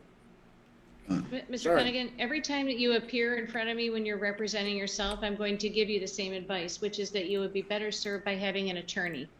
I have to Such do as that. the last three judges, ma'am. Excuse me, sir. Go ahead, ma'am. Give me a minute to talk. Every time you appear in front of me representing yourself, I'm going to advise you again that it's a bad idea. I'm going to advise you again that you'll be held to the same standard as an attorney. And I'm required to do that. If it becomes a problem for you that I advise you that you'd be better served by having an attorney, then we're not going to get along very well, sir. I'm doing what I am required to do by law, which is to advise you on the record that you would be better served by having an attorney. And I'm telling you right now, I'm going to do it every time that you appear. Well, to get along, first of all, to get along and be in basically correct court proceedings and facts, it would be two different things, man. So to get along, I didn't ask you anything, sir. It sounded like a threat. Excuse me. I did not ask you any questions. I just listened to what you had to say, man. You're cutting me off. I just went through this with Ms. Perry, man. I was only stating my claim, man. I thought it was my turn to talk. If it's not my turn to talk, just let me know. I thought it was my turn to talk. If it's not, just let me know. Oh, this hurts me physically. I'm taking psychic damage. But I thought it was my turn to talk. You just interrupted me. What do you want to say to me, sir? I just said what I was saying. I was trying to get a adjournment until May 31st until basically I get the information back from the subpoenas. And I'm actually basically Lou Dang, the attorney, to actually have the original witness, Calvin Kleinoff, on his witness list, man. That's all I'm asking. Other than that, I'm not asking anything else. Your Honor, yes. Two things. First, if Mr. Cunningham would like an adjournment of this matter, I have no objection to Mr. Cunningham receiving an adjournment of this matter whatsoever.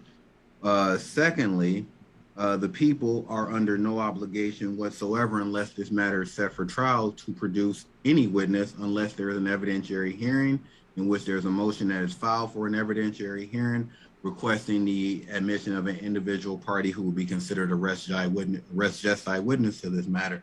As there has been no articulation as such, and as Magistrate Garwood is not a party to the case, and also since Officer Kavanaugh, I believe in this case, would only be the officer who swore out the information, or in this case, the complaint. In this case, that Mr. Cunningham, would you mind 1 second, sir? Would you mind 1 second? Thank you, sir. So, Your Honor, if Mr. Cunningham wants a trial to be able to exercise the court's authority of subpoena, then he can request a trial date and then try to have that occur. Or he can file the proper motion, as I am in receipt of a motion that is not the proper motion to be filed, nor is the relief that he is seeking such relief that this court would have the authority to grant. So it is my understanding that even if he wanted the adjournment or whatever subpoenas to go out or anything of that nature, that would be a non-starter, as that is not what would occur, as none of this was properly done according to the court rules or case law, So, but if he does want a trial, or if he wants, he can request a trial, and then he would be able to subpoena witnesses to be there to testify at a trial, as the court would fully advise him of that right. Beyond that, Your Honor, I am not in receipt of any intelligible motion in which he has stated any kind of claim in which this court could... 74 Quinn 74 says, "Heyo, I am engaged. Congratulations." Everyone in chat, give congratulations. Hooray. ...grant any relief. How nice. I'm very happy for you. Okay, we'll adjourn to May 31. Excuse me, ma'am. I wasn't done talking, ma'am. If you look... DJ Shay with 45 bits says, "Remember, Chad, if a cop starts talking to you, STFU and invoke your right to a lawyer." Yep. Get first the document A1 basically sent to the Cunningham party. What was it? October 26, 2020. Basically, you look at A1 evidence. Evidence. The states on there, Ryan Kavanaugh. He's not an officer. It just states original witness. Now, the original witness, basically, we haven't had an motion for, is basically. M. Scheffler says, "Engaged in combat." Dun, dun, dun, dun, dun, dun, dun, dun, dun, dun. Basically, for the head of the head of the case. I can't think of his name. Matthews. That basically, quote unquote, they tried to amend in that him to be the original witness, when basically the original witness was actually Ryan Kavanaugh, who basically is not a complaining officer, is not a officer. Sume says, "An important video this man needs to watch." It's lovely talking to you. Oh, I've seen this. Oh, hello. We were just talking about you kids. I'm Denise Heberly. And I'm Bill Goodman. Together, we've been fighting fascism for over 50 years. And so much has changed over those 50 years, such as the ingredients to a successful firebomb. And the glass that bank windows are made of. But there's one thing that hasn't changed over 50 years, something that is so important to tell you kids who are new to this movement. Shut the fuck up. You're sitting in the police transport van after a protest? Shut the fuck up. In a holding cell with your comrades? Shut the fuck up. Cop knocks on your door? Shut the fuck up. Texting on an unsecured device? Shut the fuck up. Pulled over by the cops after a protest? Shut the fuck up. Cop just asking about your day? Shut the fuck up. Feds, call your mom? Tell your mother to shut the fuck up. Now, repeat after me. When the cops come calling, what do you do? Shut the fuck up! The National Lawyers Guild of Detroit and Michigan chapter. Based. Hand it to the judges out there for being able to stay calm and rules. She continued to willfully violate the state's food laws. You've really got to hand it to the judges out there for being able to stay calm and deal with Karens like Proctagon this. says, "Finally, it's always Michigan is a good thing." True. At least most of them, that is. One Karen on this list is actually a magistrate himself. Now let's get right into the crazy Karens messing up their court hearings big time. First up today, this Karen owns a diner that didn't follow COVID-safe rules. She continued to willfully violate the state's food laws, public health orders, and the order of the court, which led her to sitting right here.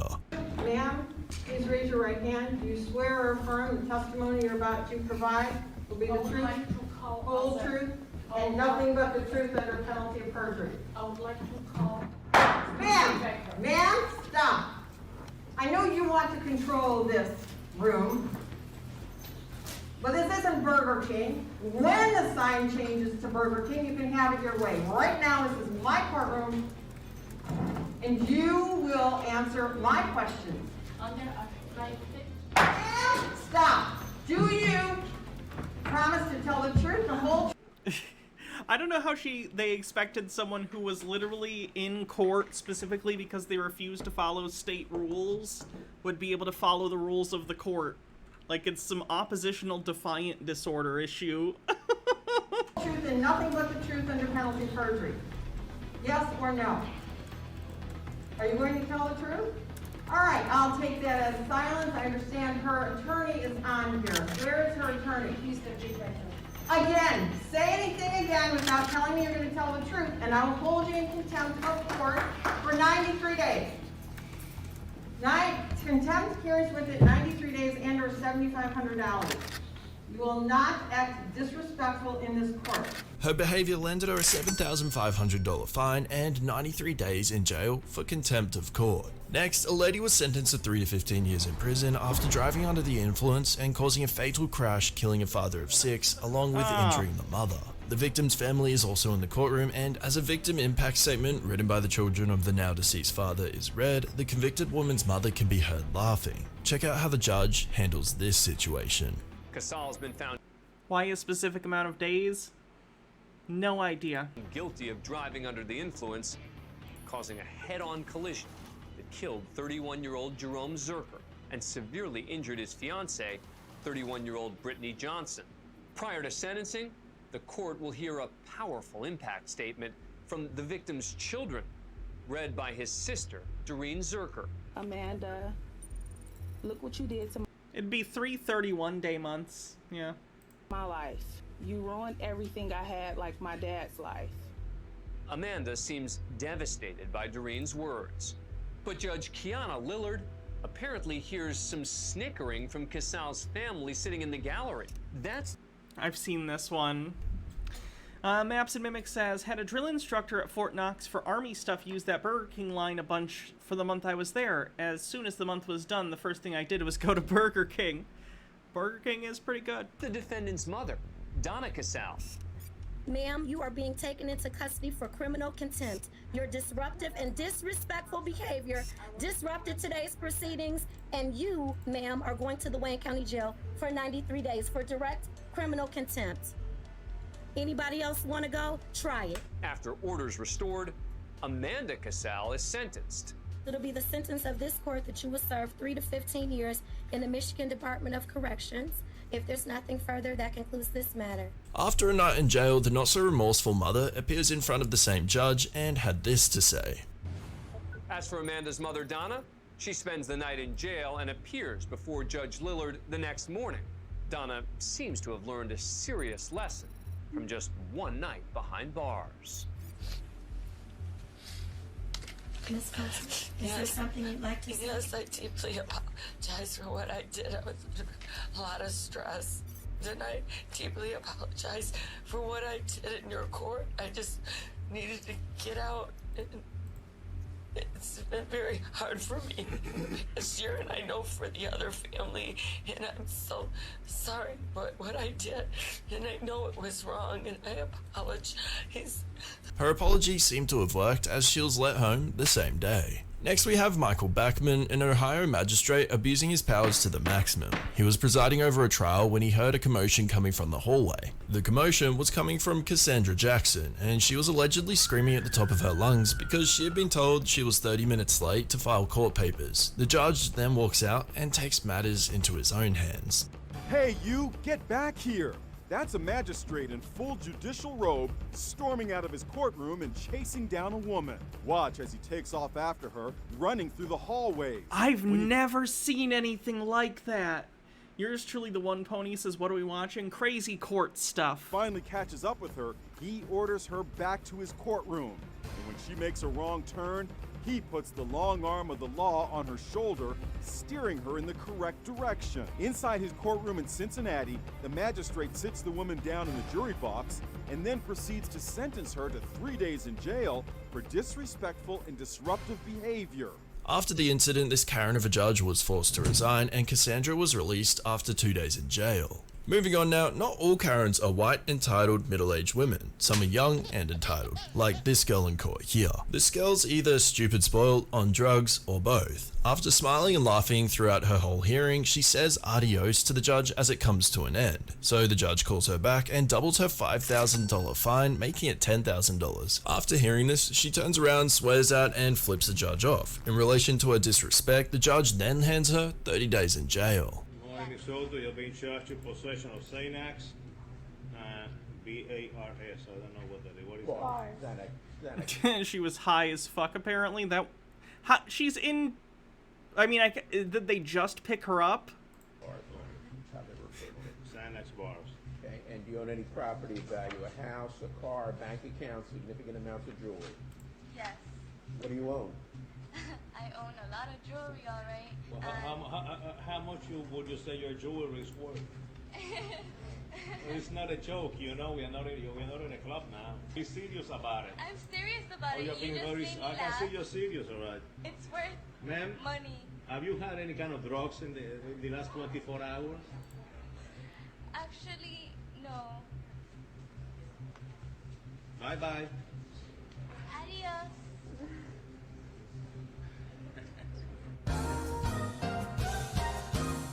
Come back, ma'am. Come back. Come back. Give me the paper again. Oh. Count one will be 10,000. Are you serious? I am serious. Adios.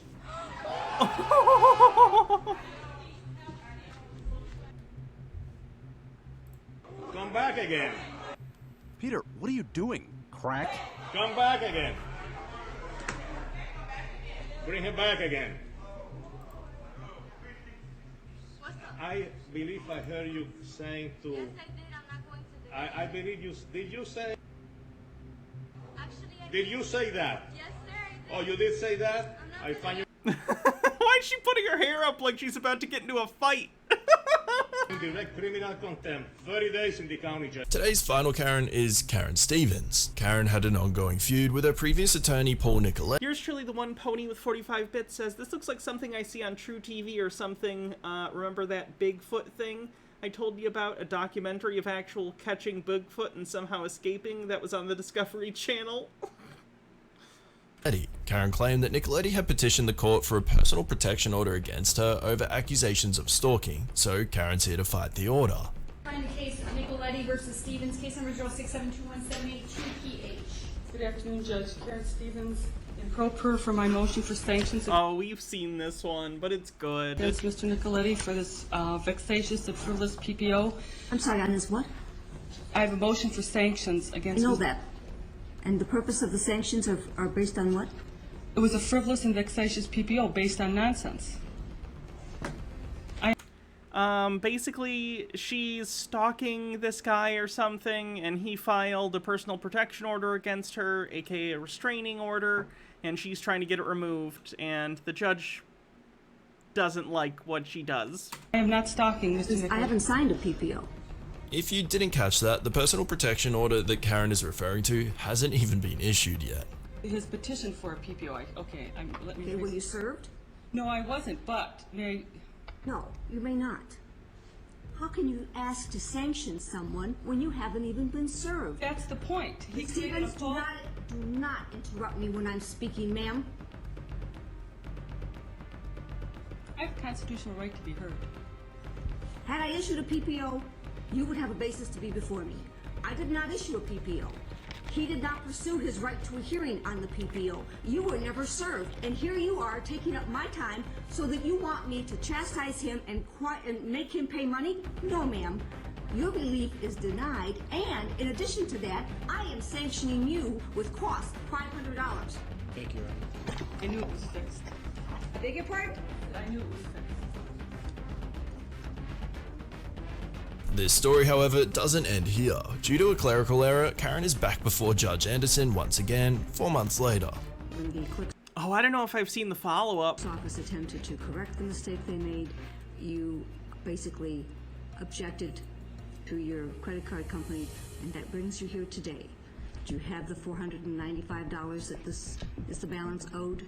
But I did file an objection and an answer to this order to show cause that wasn't properly served, didn't have an affidavit of merit. Ms. Stevens, do you have $495 with which to pay today? I just said I have my credit card. I do not have cash. Very well then, Ms. Stevens. You may go down to the clerk's office, pay $495 forthwith to take care of the $500 that this court assessed you the last time you were here. I'm entitled to know what statutes or court rules you rely on to sanction me in the first place. That's part of due process. After all this, Karen was not only ordered to pay the $500 in court fees, but Nicoletti's attorney fees as well. Unlucky Karen, karma just really is a bit. Absolutely crazy.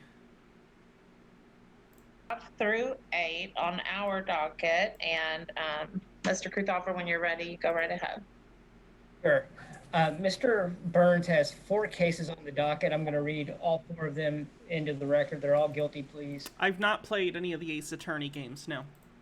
The first one looks a little too anime for my taste. Is call number 7. It's 20M3583. It's 1 count of assault 4th degree domestic violence.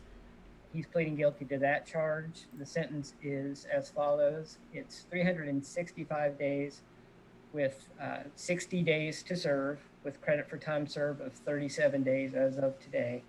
The balance of 305 days is going to be withheld on state supervised probation for 2 years on conditions of no new offenses, no contact with the prosecuting witness, VIP, and complete a 6-month substance abuse treatment through Addiction Recovery Care, or ARC, also as it's known. The defendant is going to be released to the ARC program as soon as a bed date becomes available, which my understanding will be no later than Thursday from speaking with the coordinator for ARC. He's going to come back and serve the balance of the 60 days after he completes that inpatient treatment program, whenever that is done. It could be longer than 6 months, but the understanding is he's going to come back and serve some additional days. So I think we need to write that up as like a furlough, correct? Ma'am, can I ask a question? Is my attorney?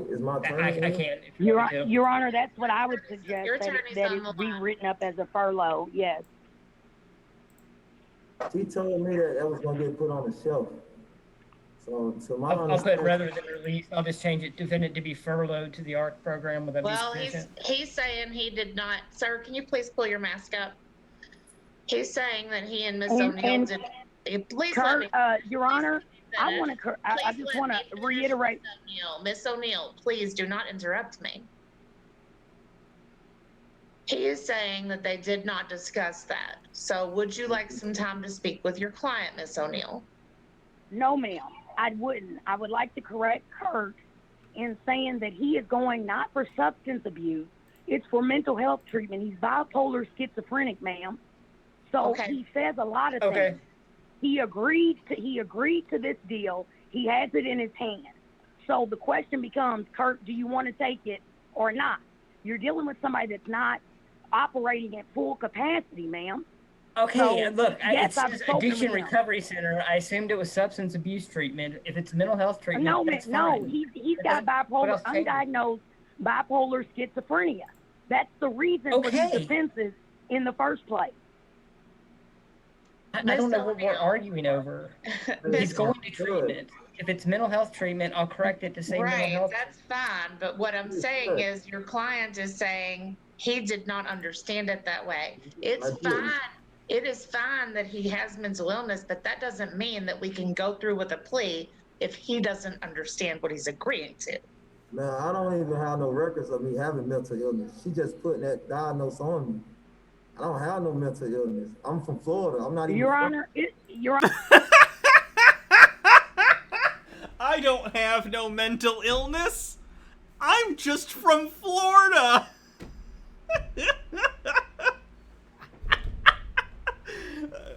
Sustained.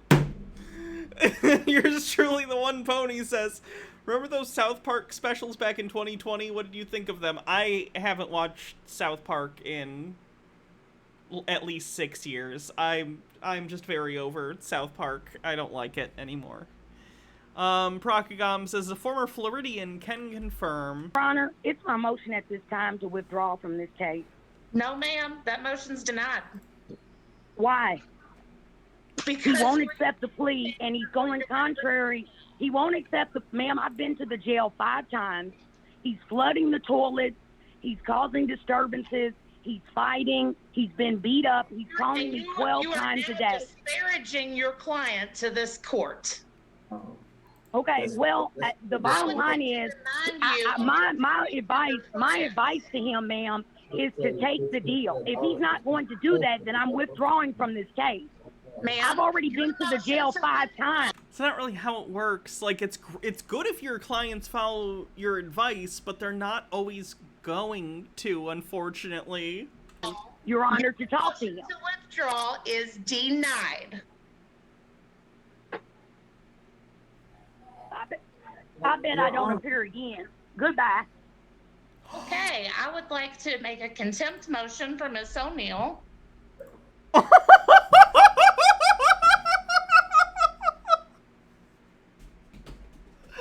Oh my god, everyone on the call is shocked. She just hung up on the judge. She hung up on the judge. I will enter an order compelling her appearance in front of this court tomorrow. I like Emily, top middle, like, would put the mask on to hide her, like, facial expression.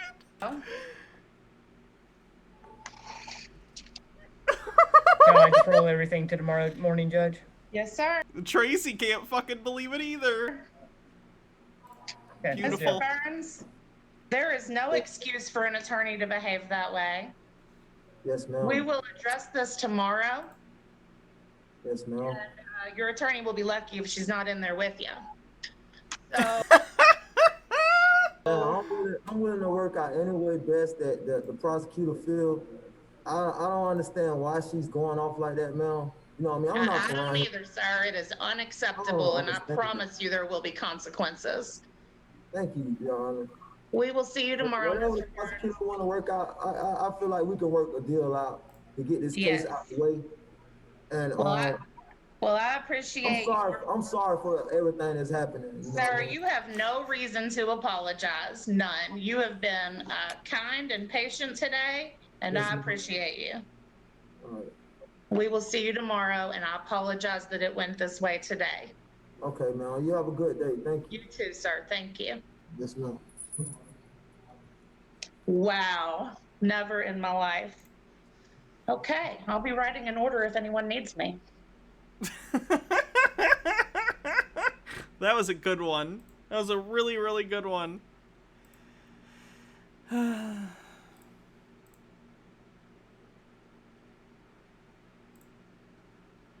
I think this is another Middleton. Yes, I love the Middleton ones. He's great. All right. Good morning, sir. Are you Travis Allen Wirt? Yes. I'm Judge Middleton. This is file 21587SM. This is an unscheduled matter, at least unscheduled for this morning. This is file. Here's Shirley the One Pony says, in September I'm going to a concert in Anaheim. It'll be a vacation, so along the way go to Disneyland to see how woke Disney has become. P.S. I'm obsessed with Tokyo Disneyland's Usatama on the Run Easter Parade. I'm not familiar with it. Still, I hope you have a lot of fun, though. File 21587, the defendant is charged with domestic violence. Domestic violence is a misdemeanor. It's punishable by up to 93 days in jail and a fine of up to $500. Mr. Paul Gibson is here on very short notice, which I appreciate, Mr. Gibson. Ms. Davis has not been able to log in. I'm not sure she's running behind, and they're going to try to get somebody here, but I've got a busy docket that starts at 9. Anyway, Mr. Wirt just showed up here this morning and said, well, I'm here to see the judge. So I said, well, put him in the conference room, and then we'll line up Mr. Gibson. So this matter was set for a jury trial on Wednesday.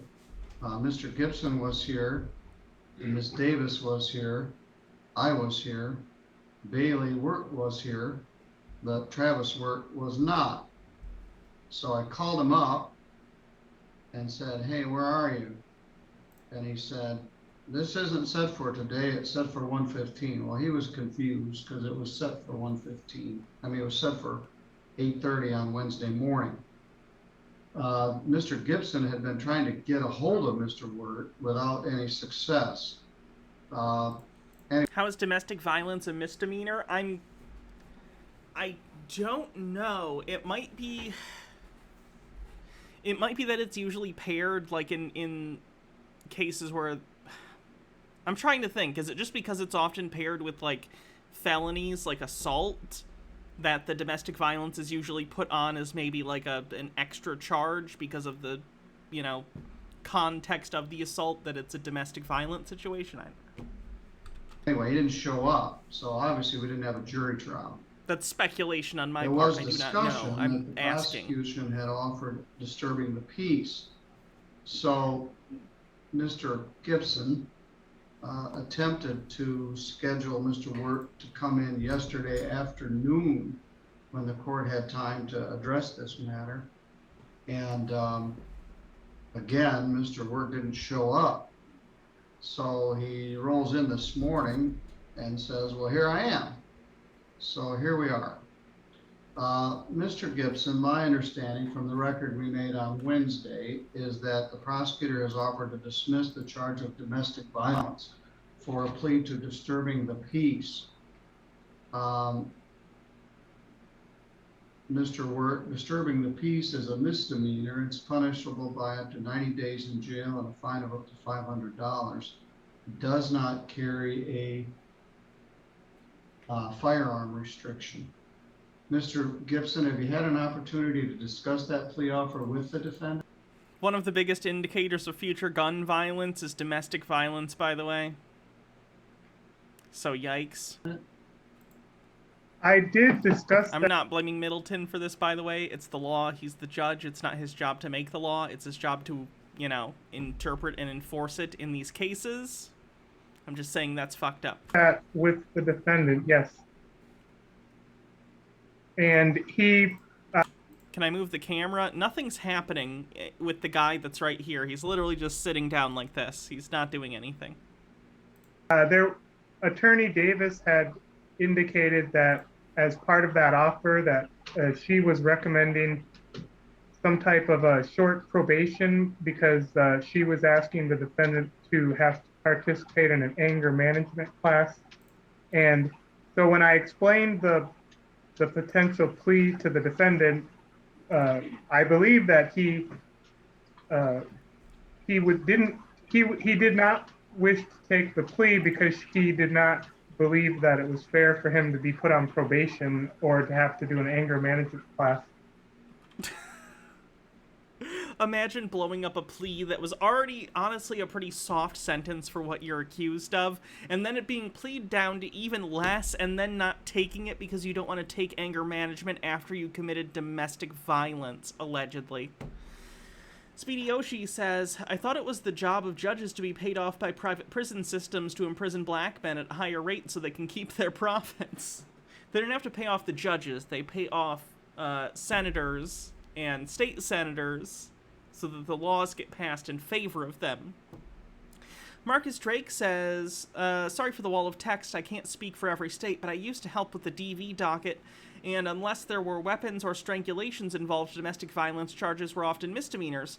I once watched a drug addict get sentenced to felony for repeated retail theft under $200 right after someone pled to stalking and harassment, both misdemeanors. That's fucked. Yours truly, the one pony, says, cross-dressing seems like fun, so every chance... What?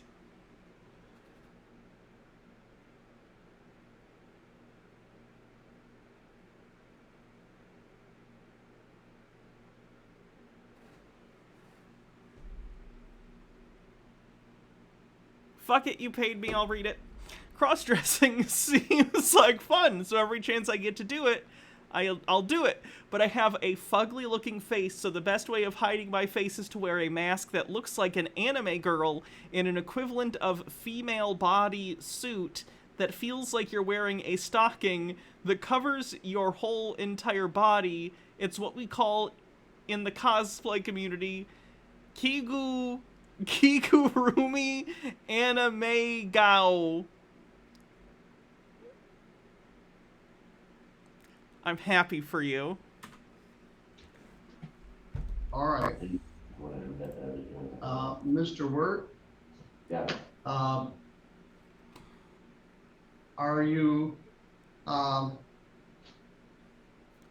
going to accept the offer of disturbing the peace? No. All right. Well, we'll have to set this for trial. First of all, you're in contempt of court for you failed to appear for court on 2 separate occasions. You roll in here on a Friday morning at 8 o'clock like it's a haircut you just drop in and get. You're sitting there with a hat on and no friggin' clue about how to be respectful to the court. The prosecutor's offered a disturbing the peace. You're not willing to accept it. You're so clueless. You weren't in contact with your lawyer. We almost brought in 36 jurors for a jury trial that we were prepared to do. You're declining to accept the prosecutor's plea offer. I find you're in contempt for failing to appear for your court hearing on Wednesday. I'm going to order 2 days in jail for contempt starting right now. Do what? You're going to jail for contempt for failing to appear for court.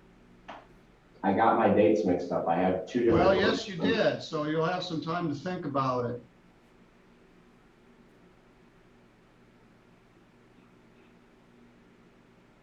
Whoopsie. 2 days, credit 0, starting right now.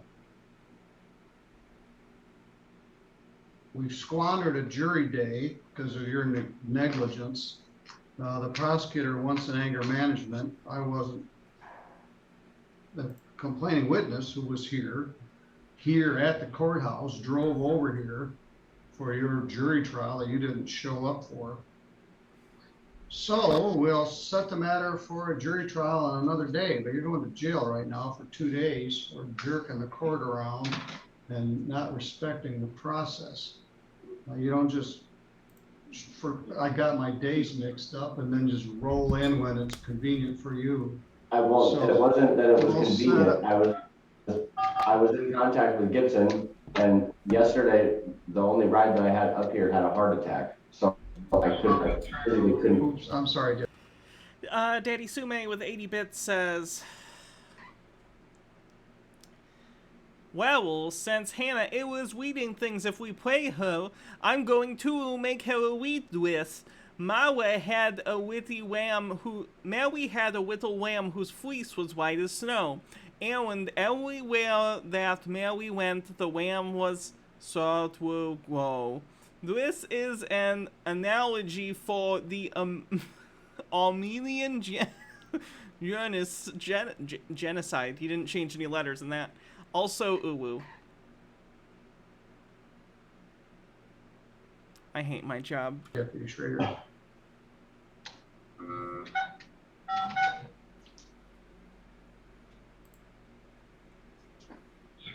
Good morning. Mr. Wert's in the conference room. He's going with you. He gets 2 days in jail for contempt. So we have to call somebody to come pick him up. All right, thanks. Yep. All right, Mr. Wirt, you're entitled to have your jury trial, and we'll set one up. Maps and Mimic says, any chance of getting that timeout function back? You know, here's one for free. Here's a free one. Here's 10 minutes. I'll assess at the end of that 10 minutes if he needs more. Jail to make sure you show up for your jury trial. I've done that recently, but you did actually eventually show up. I was in contact with Paul the whole time too. Then why didn't you show up for court on Wednesday when we're all here ready for a jury trial and you're not? I have to call you and wake you up. So you're gonna do 2 days in jail for failing to appear. You don't accept the prosecutor's office of disturbing the peace, and you don't have to. So we'll set it for jury trial. I'll work on that with your lawyer. Stay in contact. Procagam says the only way to keep us from the inevitable Danzy time is to give us back the timeout feature. That's true. That's probably true. With your lawyer. I don't want you to miss another court date. But you've got a couple days to think about showing up respectfully, on time, with no hat on, and understanding there's some gravity to the process. I didn't even know that we were doing court right now. Well, we are doing court right now. With Paul. All right. Good luck.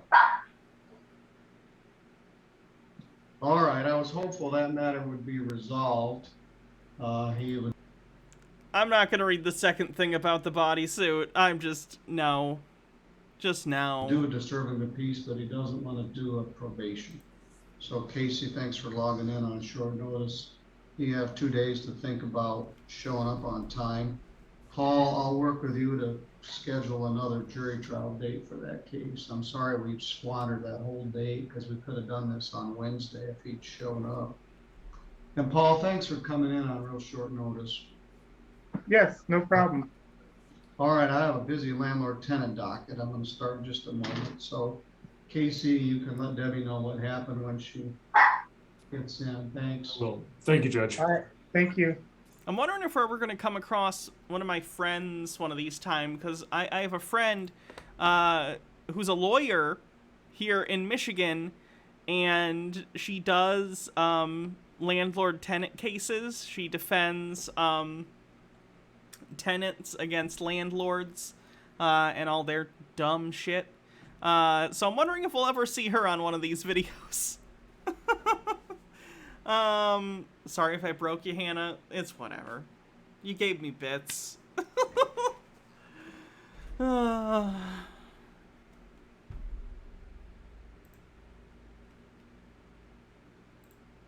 calls case of the people versus James Johnson. People.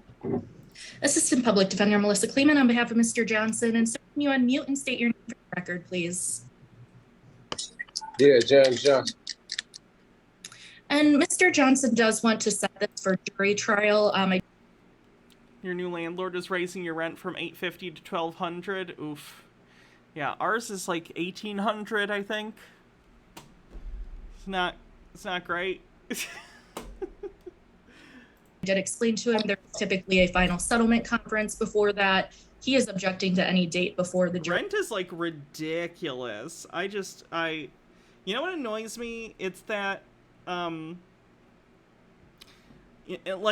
mortgage payments for the same house are cheaper than rent because the person presumably who bought the house and owns the house is either paying a mortgage, which they're going to want covered by the rent plus extra, or they bought the house previously and they think it's worth a certain amount in rent, so they charge more than the mortgage would probably be on a monthly basis. But you can't use your proof of ability to pay rent consistently as proof that you have the ability to pay a mortgage consistently. So you can't, like, show a bank, hey, look, I pay rent every single month, and the mortgage on the place I want to get is cheaper than the rent is. Can I please have a mortgage? They'll be like, no. It's very, very, very strange. Jury selection date.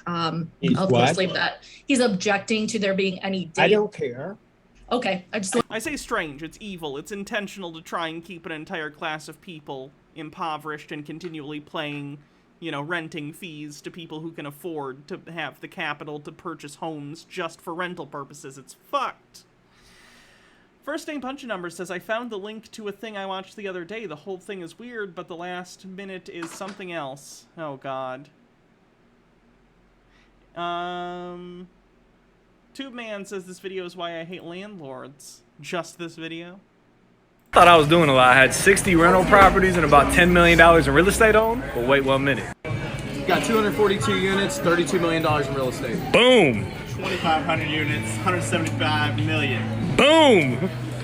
220 houses, $25 million. Boom! About 1,500 units, $45 million. Boom! 4,288 units, $335 million. Boom! Wow, those people are dog shit. And I hate them. Wanted it on the record, fair enough. I set the date. I don't know how he can even have an objection. Understood. Okay. Well, it doesn't matter. May 4th, 2022, 1 p.m. What's this for? That will be your final Jury selection, May 6th, 2022, 8:30. On continued with its conditions. I still want to set it out. Like, man, this shit is crazy. Come on, let's play. Okay. He's going to be found in contempt.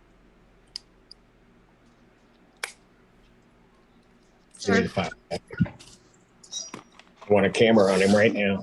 If he doesn't have a camera. Sir, can you turn your camera on, please, Mr. Johnson?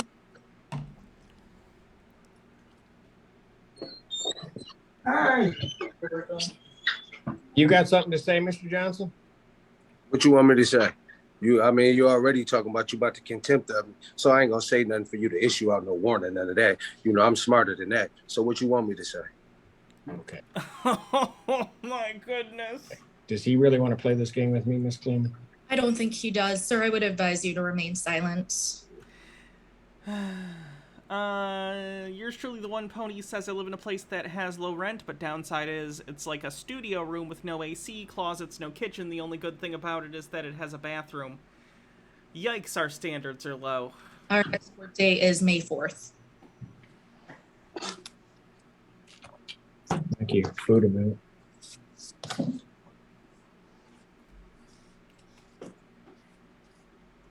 Hoo boy. Hello.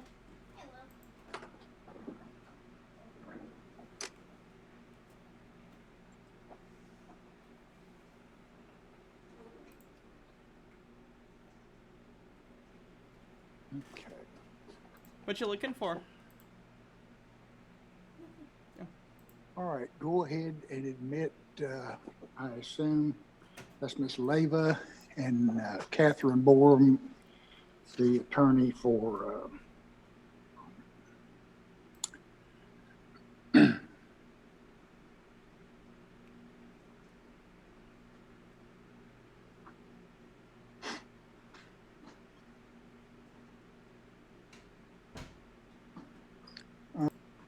Ms. Leyva. This is, okay, there you are. Right, Your Honor. Oh, her hair's really pretty. All right. Like the coloring of it, how it kind of gradients out. Ms. Borum, this is Judge Wallace. Can you hear me? Can't hear you. Is it working now? Yes. All right. And Miss, the name on the screen is Sarah, but that's you, Miss Sarah Leyva? Yes, sir. Sarah Leyva Pike. Am I doing Chili DeCastro update? I don't have anything today because I got to look into what's happened recently, but I'm planning on doing a Chili stream at some point. All right. All right. I will call this case hearing at this time. This is cause number 325-575-862-15. In the interest of Joshua R. Leyva and Samuel D. Leyva, minor children, and we are here for a hearing on the amended plaintiff's request for immediate voluntary recusal of Honorable Judith Wells in hearing March 31, 2021 to be declared a mistrial. I am Senior District Judge R.H. Wallace, sitting by assignment to hear this matter in the 48th District Court today. These proceedings are being conducted remotely by Zoom and also are being streamed on YouTube. The court reporter is taking a record of the proceedings, and that will be the official record of these proceedings. You're surely the one pony. Says, I basically survive on sandwiches, warm-up DiGiorno's pizza, warm-up mac and cheese, and taquitos, and a good hard drink. I need a bigger mini fridge to put more stuff in it. You're saying very random things today. Parties are ordered not to record these proceedings, otherwise the same as if you were in court. All right, Ms. Leyva, I have reviewed your amended motion request for recusal, and also Sume. Yeah, we know. So the response that was filed by counsel for Nicholas Leyva today, and I'm happy to hear any evidence, testimony, or otherwise that you would like to offer in support of your. I should time him out for that. Sold. 10 more minutes. Amended motion to recuse. Yes, Your Honor. Is it okay if I get started? Yes. All right. First of all, I want to state that there was an inaccuracy on Ms. Borum's response. She stated that I was accusing her and Newell of rape and molestation of a child. Sir, that is inaccurate. They are actually named defendants in relation to that. However, they themselves are, as in committing perjury, suppression of evidence, however, not specifically doing harm to the child physically themselves. I also noticed that she never actually stated that anything I said was false. In every single one of her points, she stated that I had unspecific facts.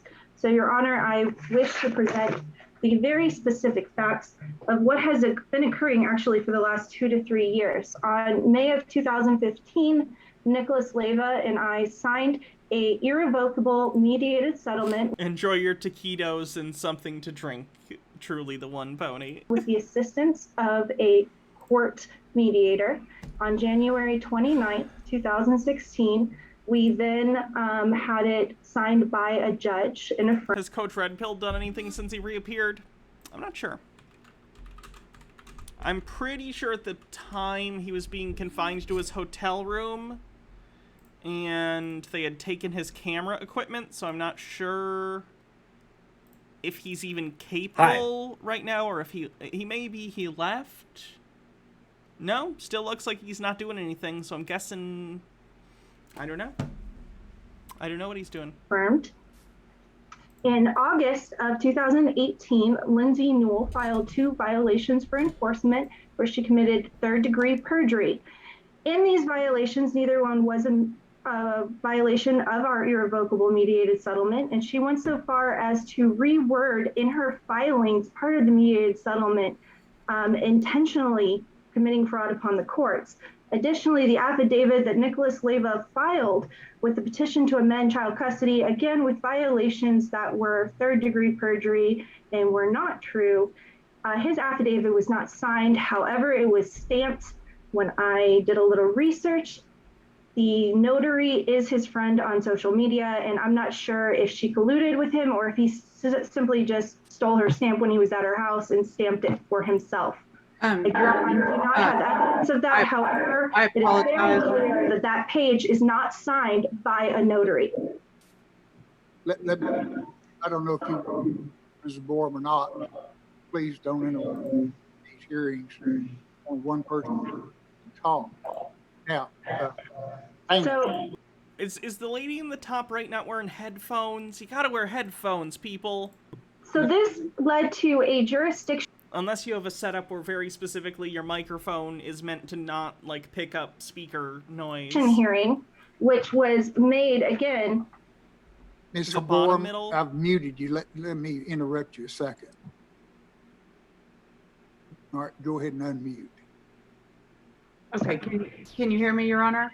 Yeah, not Ms. Borum, Ms. Leyva. The purpose. Thank you, Your Honor. The purpose of the hearing is to determine whether or not there are grounds for recusal of Judge Wells for any of the reasons set forth in Rule 18B of the Texas Rules of Civil Procedure. We are not here to hear arguments about what previous merits of the case or anything. It's your opportunity to present grounds to the court for recusing Judge Wells, and that's what I would like to. So, Your Honor, you have interest in also helping in hiding the original fraud that was committed against myself and my children. There are many laws stating that anything that happens with fraud has no statute of limitations, number one, and any judgment procured with fraud is void. And she accusing the judge of fraud? Ms. Borum is attempting to seal records to hide extrinsic and intrinsic fraud on a void order. And so it all pertains to Ms. Wells. Oh, she's trying to lawyer so hard. Because Ms. Wells, in that hearing, and which I will get to in just a moment, of how she specifically acted outside her judicial capacity and why she should be recused immediately. However, a recusal is not necessary because the order is void and simply someone just needs to uphold the law in regards to our irrevocable mediated settlements. Because everything that has occurred since our irrevocable mediated settlement is fraud. Not only is it fraud, due to the physical force in which my children were removed by police under a fraudulent order, which stated that I removed them, that I kidnapped them from the state of Texas despite an irrevocable mediated settlement. It also falls under US 15 for sex trafficking of children or through force, fraud, and collusion, which I was going to get to, Your Honor. And I do apologize. I'm sure you have not had the time to review the records yourself and are unaware that these things have been occurring. However, I'm almost to the point of Judith Wells and why she should be recused. I'm just giving you the background and the full story of what has occurred and why Ms. Borum responded to all allegations with unspecific facts and did not provide any direct, argument as to what I was saying is untrue.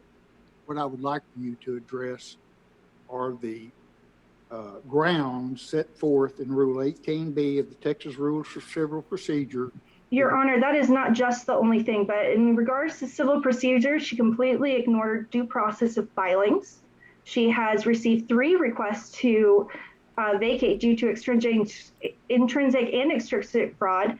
During the hearing to seal records, when I brought these allegations to Judith Wells' attention, Ms. Catherine Borum responded, the fraud occurred before the final order. She herself admitted that fraud was occurring. In addition, I have not seen my children since they were kidnapped, nor heard their voice in over a year. This is intentional contract interference of an irrevocable mediated settlement, intentional parental rights violations, perjury under TPC 3702 and 03 of So she had her kids taken away by CPS or something? Aggravated felony level 3rd degree, extreme parental alienation, and intentional conflict, intentional infliction of emotional distress, and RICO collaboration between Nicholas Leyva, Lindsay Norton, it's not RICO, Catherine Borum, and Leyva. Miss Leyva, please slow down. I'm trying to make a record. Apologize, Your Honor. As you can understand, I apologize. Hats this is very emotional Dapper, for me. As I said, I've not even heard my children's voices in over a year due to the intentional parental alienation and continual Oh, you said flower crown. I'll do flower crown. I gotta fix my hair though. abuse of Nicholas Leyva. I'll be back in a second. Awful. In addition, Judith Wells not only ignored Borum's admittance of perjury in the procurement of the final order, she then cut the hearing to silence me and then sent an order stating that even if my records weren't officially sealed, she would be receiving a list from Ms. Borum about which records did need to be sealed, if not all, when the only issue is addresses, which can easily be redacted and are the job of the court, the district clerk, which I happily agree to. Any addresses, I do not want any harm to come to any parties involved. I would happily remove their addresses. However, Ms. Borum was particularly interested in my affidavit to vacate due to intrinsic and extrinsic fraud, and has yet to actually state how anything is a falsehood. There was also a violation of due process, as I said, according to filings. That's Johnson versus Zerbis. There's a whole list. I'm sure you don't want me to go through them. Also, where there's no justifiable issue is presented to the court through proper pleadings. Ms. Borum did not provide any proper pleadings in regards to sealing the records. She simply stated she wanted to do it in the best interest of her client. There was absolutely no danger to the public in any way, shape, or form, and the only people to gain from sealing my records are Miss Lindsay Newell, who committed 3rd-degree perjury, and Nicholas Leyva, as well as Judge Patricia Bennett.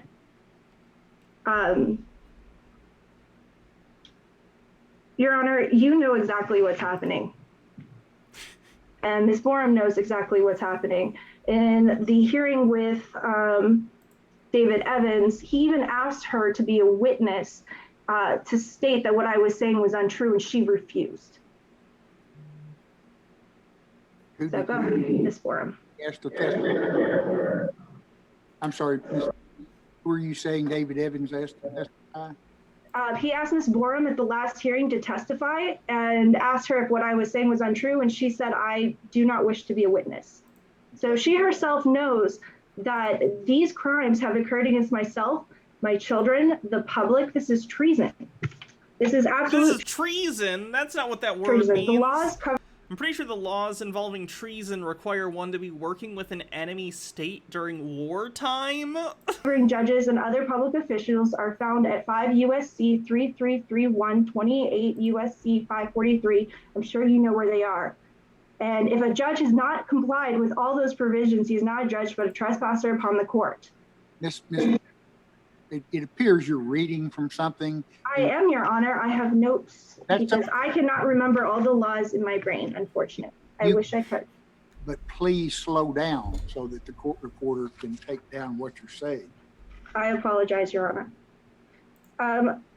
Also, as I stated before, the fact that they even have the children to begin with, the final trial, Miss Lindsay Newell flat out lied to the judge and stated I failed my drug test while holding them in her hand. No fault was ever found with me, which breaches my 1st, 4th, 5th, 6th, 7th, 9th, organic, 13th, and 14th Amendment rights under Bill of Rights Articles 1, 2, as well as the 11th Amendment. This crime has been occurring against me and my children for over 3 years, Your Honor. And every judge so far has not only ignored all the evidence, but has assisted in protecting Miss Newell. I'm sure my husband is not that important. I'm sure it's about Miss Newell, not about him. And I am not asking for anything to happen to them other than the return of my children and the irrevocable mediated settlement, which is our lawful contract to be upheld by Tarrant County courts. But if that is not a possibility, then as I said, Judith Wells did not follow due process of filings. She was blatantly biased in every way possible and did not present herself as someone operating for the courts, but rather someone who is operating in collusion with Ms. Forum and with Ms. Newell. Is that all you have? Yes, sir. All right, Ms. Bolton, respond. Yes, thank you, Your Honor. Can you hear me okay? Yes. Okay, there was a little feedback on my end. Okay, I think that's better. Am I coming through? Yes. All right, thank you, sir. I would like to briefly respond. I know that Let me give you the same Joe admonition that thanks for I following. did to Ms. Neva. I'm not interested in hearing about rulings that people disagree with or agree with. My only concern here in this hearing today is whether there is any evidence that being offered to show that there would be grounds for recusal of Judge Wells under Rule 18B of the Texas Rules of Civil Procedure. So please don't rehash any arguments of that do not go to those issues. Okay, go ahead. Yes, sir. I would like to make a brief argument to the court. As you know, I did file a response earlier to Ms. Leva's filings. First and foremost, as I'm sure the court is certainly aware, that under Rule 18A that addresses the recusal of judges, there are several different grounds that are set forth that must be adhered to in order for a judge to be recused off of a case. First and foremost, the motion must be verified. And I would point out to the court that Ms. Leva's motion is not verified. Secondly, she must state with detail the facts that are either within her personal knowledge, or if they are for information and belief, they would be facts that would be admissible in court and specifically stated. From reviewing her motion, and without getting into the merits of the case or the previous affidavits or hearings, I would say that it appears that she's arguing under subsection B1 and subsection B2, stating that she believes that Judge Wells' impartiality could potentially be questioned and or that she has a personal bias. These are the issues that she appears to be attempting to address within her motion. I would object to her motion on several grounds. First and foremost, because there aren't any specific facts that are alleged in any of her points which do attempt to go towards being biased or impartial. Secondly, I would point out that Judge Wells is, I believe now, the fourth judge that's been involved with this case. I believe that, and I have only recently come on to represent Mr. Leva, but to my knowledge, the only hearing that's taken place in front of Judge Wells was the motion to seal records. And Judge Wells did follow the Texas Rules of Civil Procedure, and she ruled on that motion. There were several other motions that had been filed with the court, but not properly set. This is a really nice systematic dismantling of the arguments put forward by Sarah, by Catherine here. They're quite good. Just going through, here are all the issues, she's doing this improperly. These are vague, non-specific allegations with no specific facts. Like, at that time, Judge Wells did, in fact, personally set those motions. They were, of course, stayed because Ms. Leyva began to file multiple motions for recusal. Within her motion, as it pertains to bias or impartiality, first and foremost, she says that she believes that Judge Wells has a personal interest in bias due to her relationship with Lindsay Newell, who is my co-counsel. And she says Christiana Borum, but I assume she's referring to me. She says that Judge Wells did not deny inappropriate relationships with amicus or ad litem attorneys. Your Honor, there is nothing here that specifies why Ms. Leyva believes that there's an improper personal relationship between any of the attorneys in this case and Judge Wells. Further, I will represent to the court as an officer of the court that I do not spend time with Judge Wells personally, aside from perhaps being at one or two bar functions where I have seen her. I certainly don't go on vacation with her and have never been invited to do so. So I would object to this particular allegation and the fact that I don't believe that Ms. Leyva has provided the factual basis that's required under Rule 18A of Civil Procedure. Secondly, she seems to have a problem with Lori Robinson. To my knowledge, Lori Robinson has not served as an amicus or an ad litem attorney on this case, and I don't know how she's relevant to these proceedings in any way whatsoever, quite frankly. She goes on to say that the improper personal relationship has to do with the allegations of rape, molestation, child abuse, etc. Again, she here says Christina Bourne, but I believe that she is referring to me. I'm not aware of a federal investigation, and regardless, any allegations of behavior on my part or Ms. Newell's part, I don't believe are relevant to the recusal of Judge Wells in this case.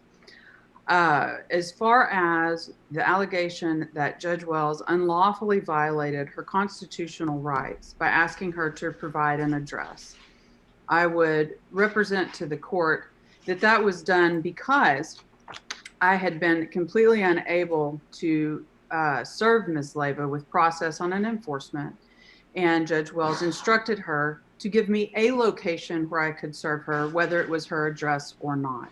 She, of course, has refused to do so.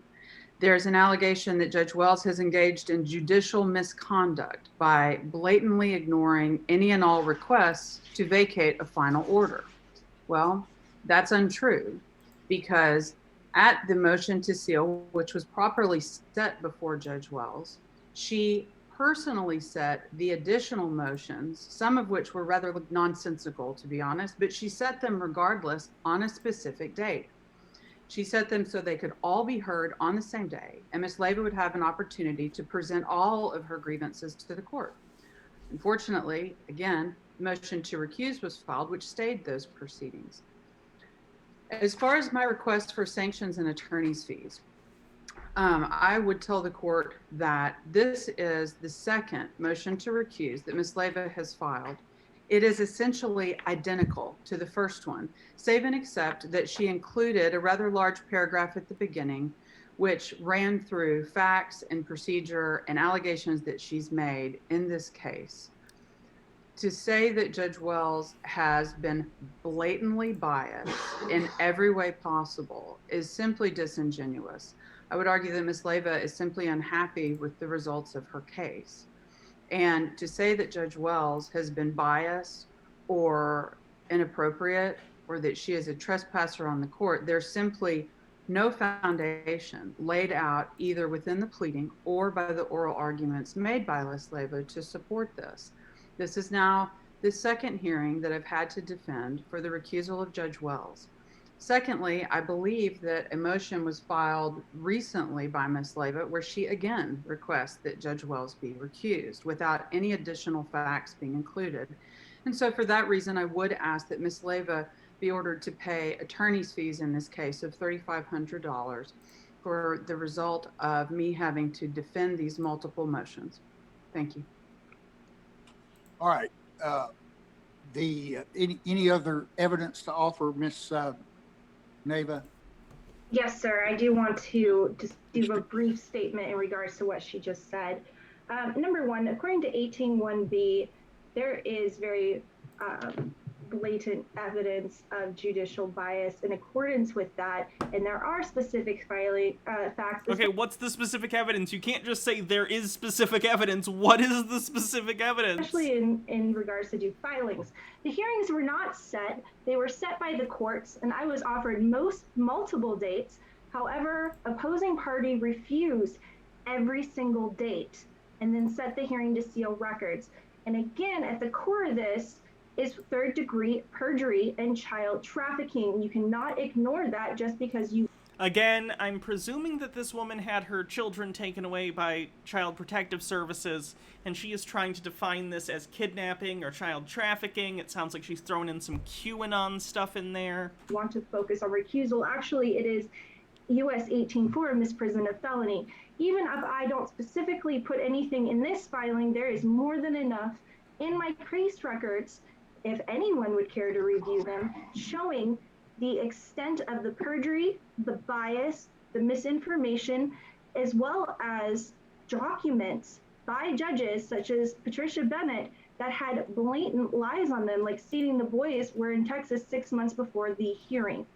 Your Honor, this is a very serious issue that I have been dealing with, and this is not because I was trying to recuse her a second time. I put in an amended motion, and I am not a lawyer. I am just a mom fighting to see her children again.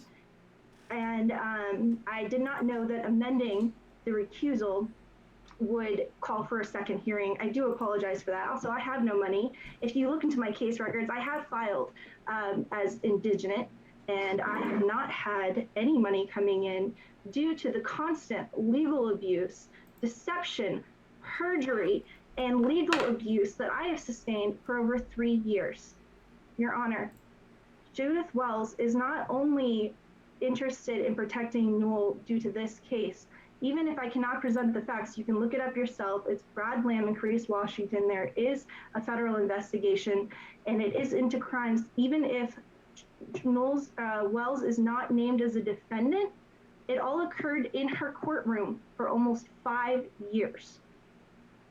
By Ms. Borum as the attorney, and by Ms. Newell as the Atticus attorney. Your Honor, I don't know what to say. We all know here they broke the law.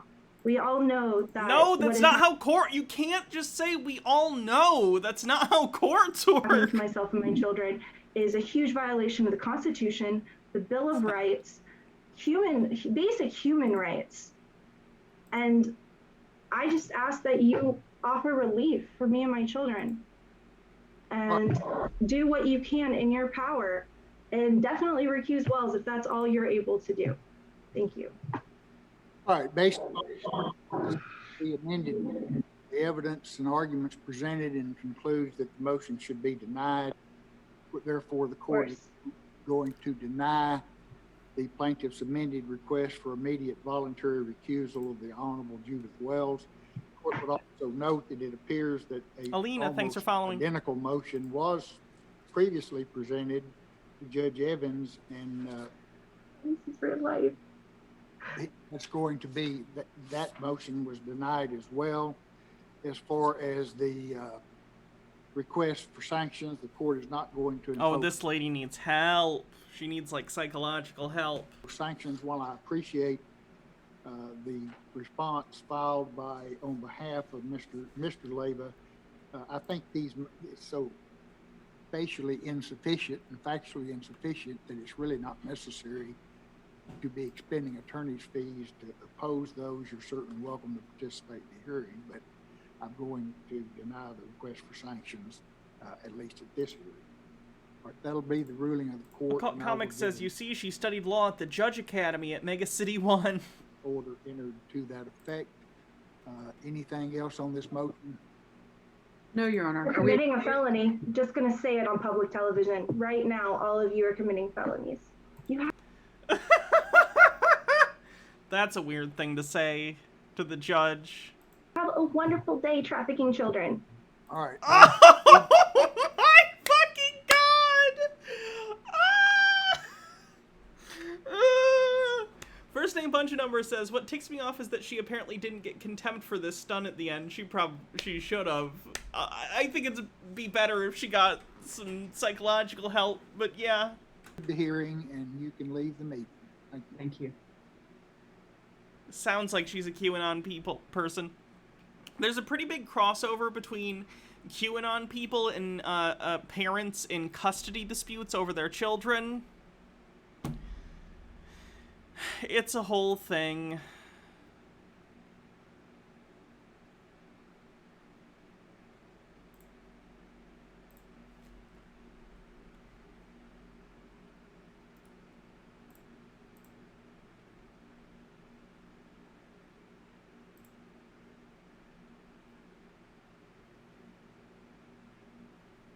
We have a Tony Orozco. Tony Orozco, court cause number 2019-3244 and 6278. Tony Orozco, and ask on the council, please. Nunez for the state, Your Honor. State is ready. And Daniel Avelar for Tony Orozco, Judge. Would you waive Mr. Orozco's appearance? I don't think he's present. I don't see him, Judge. Yeah, I didn't let him in. Becky didn't let him in. Comics with 95 bits said had an awkward number of bits. Thank you. May I move the court for a waiver of presence? Sure, of course, of course. Jesus Armando Cepeda is just sitting there in his car. He has a view of the car, Mr. Salazar. Oh, yeah. He's just sitting there like showing off his car or what? There he goes. Okay, thank God he heard me. Oh. Sorry, I missed some bits. Chiba Hawk said she got her law degree at Costco. Okay, he's gone. I don't have the link. Was it the Welcome to Costco, I love you? Welcome to Costco. I love you. I knew it. So you waived his presence. This is a settlement conference. What are we offering at this time, Mr. Nunez? Your Honor, I'm trying to package the deal where the burglary of habitation gets dropped down to a criminal trespass, and I'm thinking of 1244A. How much does APAC pay you to dress up like this and spread their propaganda? 10. They pay me 10. In the state jail felony, possession. I also see you're a monitored ban evader. That's fun, at least according to my admin panel. I'll give them time served. Wow, that's pretty good, Mr. Avelar, what are you thinking about? 1244A on the state jail amount? Correct. Right. It's because it's a new account. Yeah, I'd imagine it's because you're probably getting banned a lot for probably anti-Semitic and homophobic statements. So, like, probably don't do that. Then we also have a criminal mischief, and I will dismiss that criminal mischief, which stems out of the same incident as the burglary of habitation. So the burghab becomes a reduction to support homosexuals, not transgenders. That's weird. Criminal trespass, right? Turfy, I guess so. Correct. You didn't have to ban them yet. Okay. Probably for the best, and though. Criminal mischief is dismissed. That sounds pretty sweet, Mr. Avelar. What do you think? Yeah. I think we're about there, Judge, yes. You want another settlement conference in 30 days, but if you agree to it, just call Becky and just make it a plea? Would you mind? No, of course. Of course. A settlement conference in 30 more days. Very well. Thank you. You may be excused on that one. Okay. But thank you, ma'am. The next one, did you have another one, Mr. Avelar? I think that's it, Judge. I appreciate it. But Judge, Mr. Avelar, Tony Orozco, I just admitted Tony Orozco. He's on there, but it says connecting to audio. Okay, well, call Tony Orozco and tell him he doesn't have to show up. You already took care of that case. I shall. He's already on Zoom, Judge. Please unmute, Mr. Orozco. Unmute, Mr. Orozco. Oh. Hello? Oh, he's there, Judge. Okay, Mr. Orozco, your attorney just took care of your case. You're a little bit late. It's 11 o'clock. The hearing was at 11 o'clock, so it's 11:20. Where were you? Downloading all this stuff. I'm sorry? Downloading the app and doing all this email stuff. Looking for it in the Good idea to download it at 10 o'clock so you would be on time, Mr. Orozco? Wouldn't that have been a great idea? Well, yeah, it could have been an idea, but it wasn't on my agenda right now. It's what? Until 11 o'clock. It wasn't on my agenda at 10 o'clock. 10 o'clock. Okay. Well, it better be your agenda. The next time you're late, you're going to jail, Mr. Orozco. Do you understand? So you better make your agenda. You better make your agenda to show up on time for court. Well, I am showing up on time to court, not in Zoom. Mr. Orozco. On my other court. Mr. Orozco. It's yes, sir. Yes, ma'am. No, ma'am. You're gonna. Oh, he's trying. That poor lawyer. You're gonna do 3 days. You're doing 3 days in jail, Mr. Orozco. 3 days in jail for your disrespect. I don't care where the heck you are. You're gonna disrespect me. You're gonna respect this system. You're going to jail for 3 days. This isn't fake. I've seen this lady before. She's a judge, I believe, in Texas. Right now. Maybe that'll change your attitude a little bit, Mr. Orozco. Attitude? I don't have an attitude. Okay, sir. Think about it in jail. Mr. Castañeda, he's going to jail too. He has to turn himself in tomorrow, 8 o'clock in the morning for this disrespect. Yes, Judge. 8 o'clock, 3 days. No, ma'am. No, ma'am. No, ma'am. Sorry. Mr. Orozco, I don't think you understood what No. I'm just saying, I haven't even in my court. I'm sorry. I'm just like, what? It's 6 Okay, days. she's coming on me like this. No.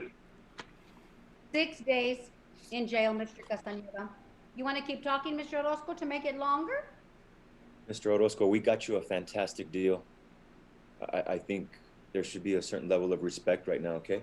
With the court. She's not having it right now. I think he's off, Judge. Wow. He hung up on her. He left. He's getting 6 days, Mr. Avelado. He's still on, Judge. He's still on. I think he's having issues with his internet, but he's still on. Oh. Okay.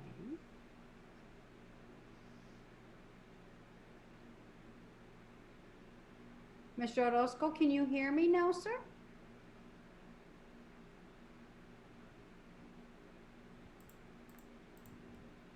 Okay. Becky, do you know how to remove them? Now he's gone. Becky, okay.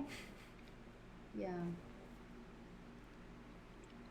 Okay, Mr. Avelado, it's going to be 6 days in jail. I'm so sorry. No. I try to diffuse it. You did.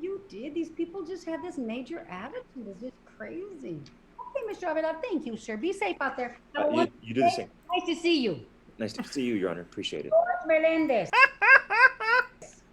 I'm telling you, people think they can give me and disrespect me and give me crap because we're on Zoom? No way.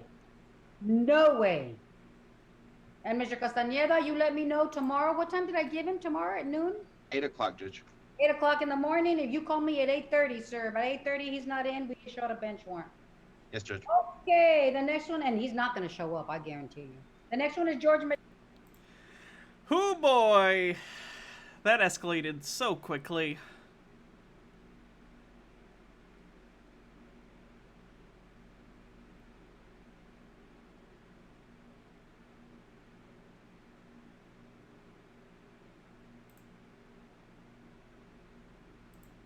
Case number 2240172, City of Saline. This is probably the last one before we call it a night. Versus Yasser Farha. Jesse Jake, City of Saline. Your Honor, Joe Simon on behalf of Yasser Farha. Mr. Farha, will you state your name for the record? Please unmute yourself first. Yasser Farha. Good morning. Your Honor, I believe we're here for an arraignment as well as a pretrial. And with respect to that arraignment, waive formal reading and stand mute to the charges. For one to a not guilty plea on defendant's behalf.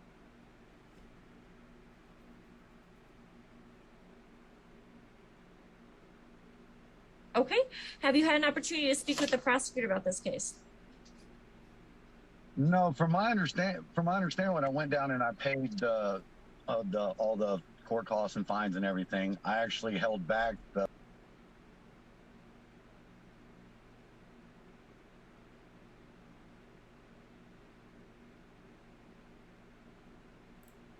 the last case reminded you of a segment from this video? I sentence you to 20 days for that. And if you say anything else, I'm gonna add 20 days for everything you say. You. 40 days. You again. 60. Go yourself. A year. Your mama. 10 years. Suck my. You know something? This is gonna be an interesting trial. Oh yeah? Oh yeah.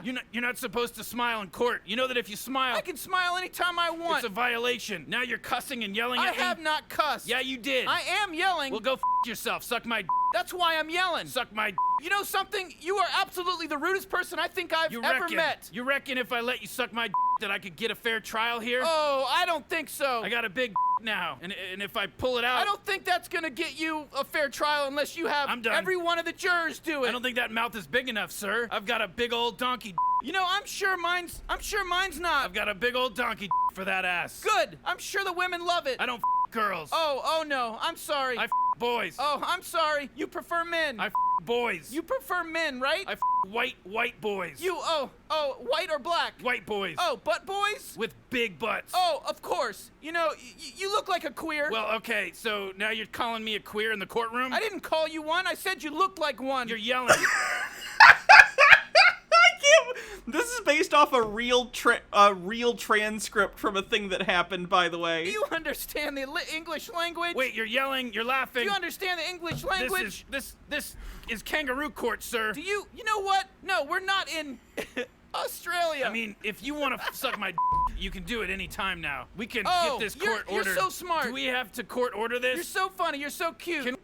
God damn it. It's literally the transcript. It's just being read by the people who do Rick and Morty. And then someone did, you know, the drawings.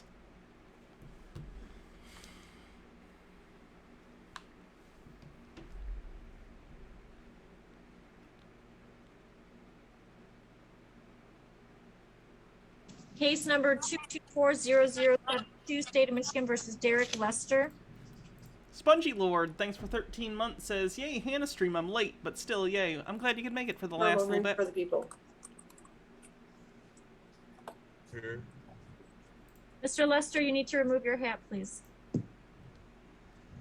And Your Honor, I believe the Public Defender's Office is still listed as the attorney of record in this particular case with Mr. Lester. He is. I do recall yes, at our last hearing, and I have spoken to Mr. Lester in the interim. He had expressed at our last hearing that he was in the, he wished that he was going to repeat. Somebody else anyway. I don't even know why you speaking. Somebody else called me yesterday from the Public Defender's Office. It wasn't you, so I don't even know why you speaking. Right. Mr. Lester. So, Mr. Lester. Mr. Lester, the court has appointed the Public Defender's Office to represent you. You indicated that you were going to be retaining counsel. Nobody. All right, I didn't do that. I didn't do that. Understand. So we can proceed with the Public Defender. Okay, so that's why Mr. Crago is talking, because he is your attorney. Okay, I don't want Mr. Kringle though, so I'm gonna need someone else. That is the attorney that's assigned to your court. You don't get to pick and choose. No. We assigned you the Public Defender's Office, sir. He won't work. He won't work. He won't bode well for the case. It was a miscommunication last time. That's why we never had a discussion. It will not work. I'll make sure I look for Mr. Kringle, Your Honor. But again, Mr. Lester, we've appointed him as your counsel. Well, go ahead, because I'm gonna file attorney grievance on him, and then I'm gonna see. It's looking like I'm gonna have to file. Have you had an opportunity to speak this case? I'm not talking to him. I did, and before I think he realized it was me, Your Honor, he indicated to me that he wishes this matter to be set for a future pretrial, so he'll have the opportunity to review the police report, potential video that may be involved that will assist him in mounting a defense to this case.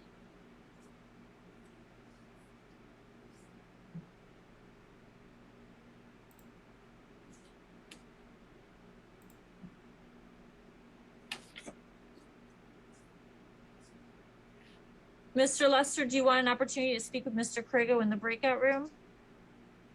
You're muted, sir. You're muted, Mr. Lester. He's not gonna work. Find somebody else. Ain't nothing to talk to him about. I'm exercising my Fifth Amendment right when it comes to him. That's not how that works.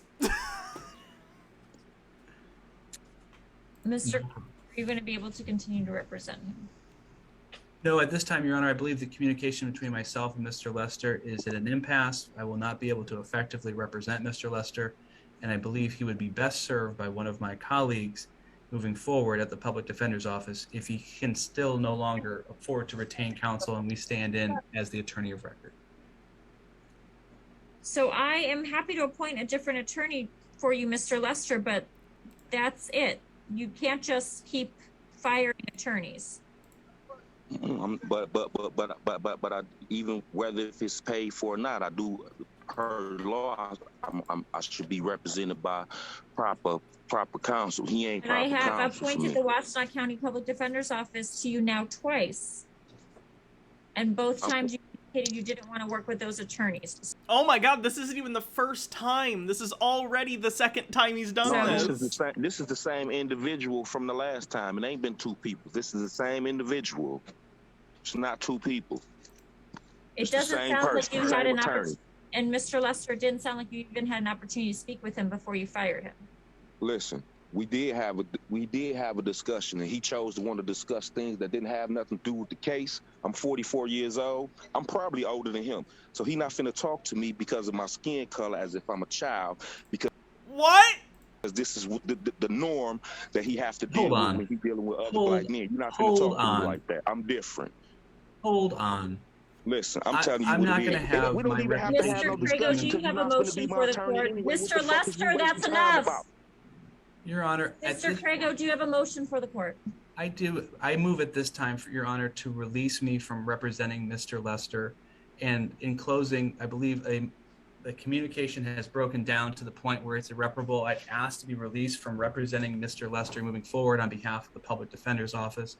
And in closing, I do not appreciate my reputation being impugned in this way on the record.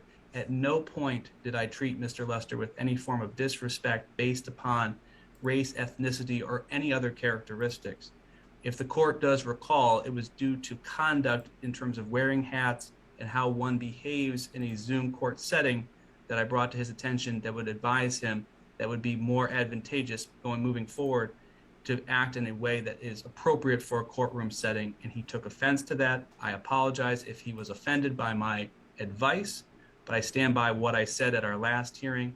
Moving forward, I asked to be removed from this case. And I do actually believe this was something that I had mentioned to him because he wasn't wearing clothes when he appeared. Correct. That is it. Yeah, I think last time he showed up without a shirt or something. Accurate, Your Honor. Mr. Lester, do you have a pen and paper with you?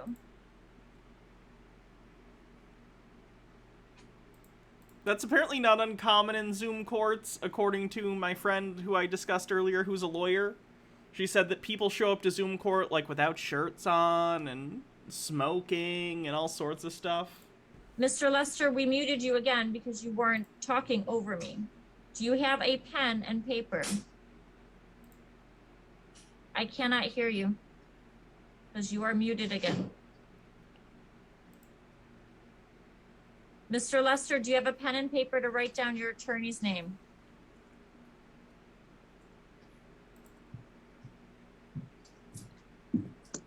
Do you have a pen and paper, sir? Why is he just I don't, constantly? because It's I'm in like my he's moving vehicle. his I'm phone like I'm not at this. home. Give me 1 second, because I might have one in my car. I have one. His email, I can forward that to Tracy, and she would tell him. Isn't it? No, I'm just saying if he can't. Discordant Vol says wear pants, but I'm at home. Okay. If he can't do it, she'll do it. Well, she'll do it still, right? Yes, she will.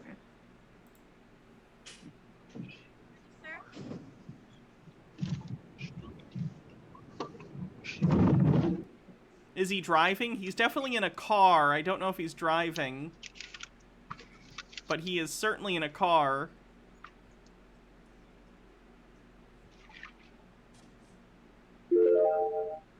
Mr. Lester, are you ready? Woo! Maybe he is. Yes. Marcus Drake says, I think he's broadcasting from a tumble dryer. The number, your attorney's name will be Christopher Shemke. Mm-hmm.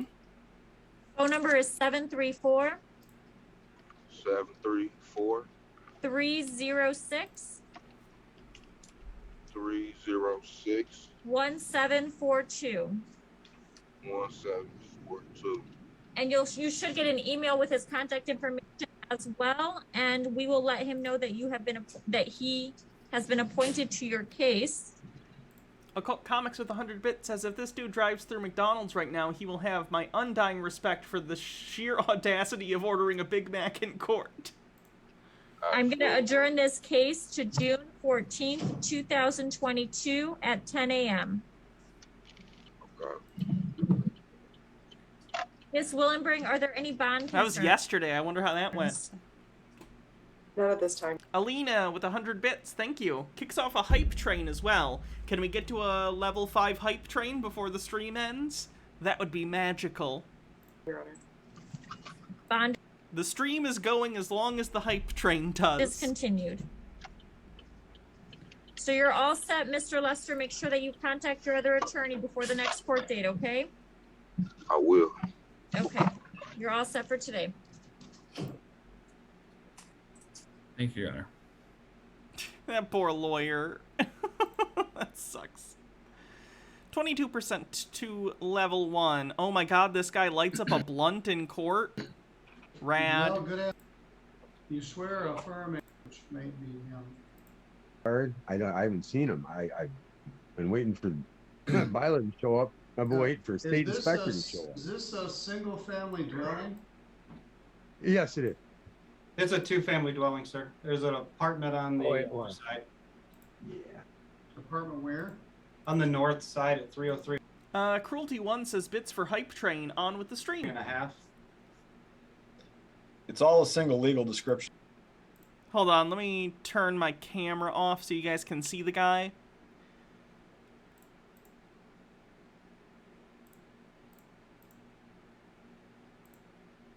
There you go. Now you can see him. Your Honor. Looks like he's living in Grey Gardens. He's in Michigan where it's legal. How does that work? Is it because it's a federal crime? It's because you don't smoke in court. Like, Zoom court is still court. You can't smoke in court, and you certainly can't do drugs in court. Clava Faustno with 100 bits says, can we see the one that happened yesterday? I'd have to find it, which would take a little doing, and we're near the end of the stream, so maybe next time. Citisaurus with 250 bits says, have the last of my bits, hope you're having a great day. My therapist is such a savage, she was giving me so much shit today, it was hilarious. She also apparently had no idea you weren't supposed to engage with cops when you're pulled over, besides identifying. Alina, thanks for gifting a sub very much. Stakem with 400 bits. Hoarder with 50 bits. Meow19, thanks for subscribing with Prime. And Princess Amelia, thanks for gifting 10 Tier 1 subs to the community. Generous. So generous. That's probably going to get us close to level 5. There are 6 separate citations. I guess we could go through them one by one, but... Well, at this point, Your Honor, I guess thanks procedurally wise, Mr. Kling was issued these summons and complaints on October the 15th of 2020. 78% to level 4. 21. He has never responded, never contacted the court. I contacted the court. The court was behind. He had almost 90 days to even respond. He never did. Mr. Kling is in default on all of these actions. Actually, I had the building's been removed. Most of the garbage has been... Just a minute, Mr. Kling, I'll give you a chance to speak too. Yeah. And so the issue is, I mean, he's responsible for the action as he's defaulted on those. He's not filed any motion or pleadings or otherwise per court rule to set aside or remove the default. And at this point, they're still in violation. What we're simply asking the court for today is an order of compliance, that he bring these into compliance within 30 days. If they're not brought into compliance within 30 days of today's date, the city may, at their discretion, cause the remediation of any hazardous condition. So basically, he needs to fix this up, or otherwise he's going to get evicted. Will I am not okay says, 1 hour till I get off work. Let's go. Thanks for 100 bits. 83% to level 4. Or repairs be made and the same be placed on the tax roll, as well as cleaning the property. There's a number of vehicles. There, I believe pictures were attached to some files. And so that's what we're asking for today. I mean, the city's been more than willing to work with Mr. Kling. If you can see, October 15th to March 9th, it is quite a bit of time to work with him on this. And they're still, I mean, The city You has obviously haven't been over here. A lot of Alina with 100 bits says, felt like an idiot thinking how did Musk get into this hearing when the sub-graphics showed up? Are you smoking a blunt, much like the defendant in this case, or whatever? done. Somnio Static, thanks for a bunch of bits, getting us to 89% to level 4. But and if it's done, then the city will sign off on it at this point. Well, Mr. Kling, another thing we don't do during court is smoke. Discordant Vol, thanks for gifting a sub, getting us over level 4. You know, I apologize, Put Your your cigarette Honor. out. Yeah. I think maybe in the future I'd better have you come live and in person. Then That's you'll fine. be time and you won't wear a hat and you won't smoke and. No, All right, I'm not. so there's 6 separate counts. Each ticket contains a number of photographs showing what deplorable condition this property is on the inside and out. Logarth with 50 bits says, the wife and I both work from home, but this week she's off at a work thing and I have the place to myself. Thinking I still have a social life at 43, I tried to have some people over for a party or whatever and nobody wants to hang out. Don't get old, kids. Aw, I'm sorry. Well, you're hanging out with us. Citosaurus, thanks for gifting a sub. There are there appear in the photographs to be electrical violations, plumbing violations, mechanical violations. It looks like a fire waiting to start. Sanitary violations. I think one of the pictures shows a generator on the.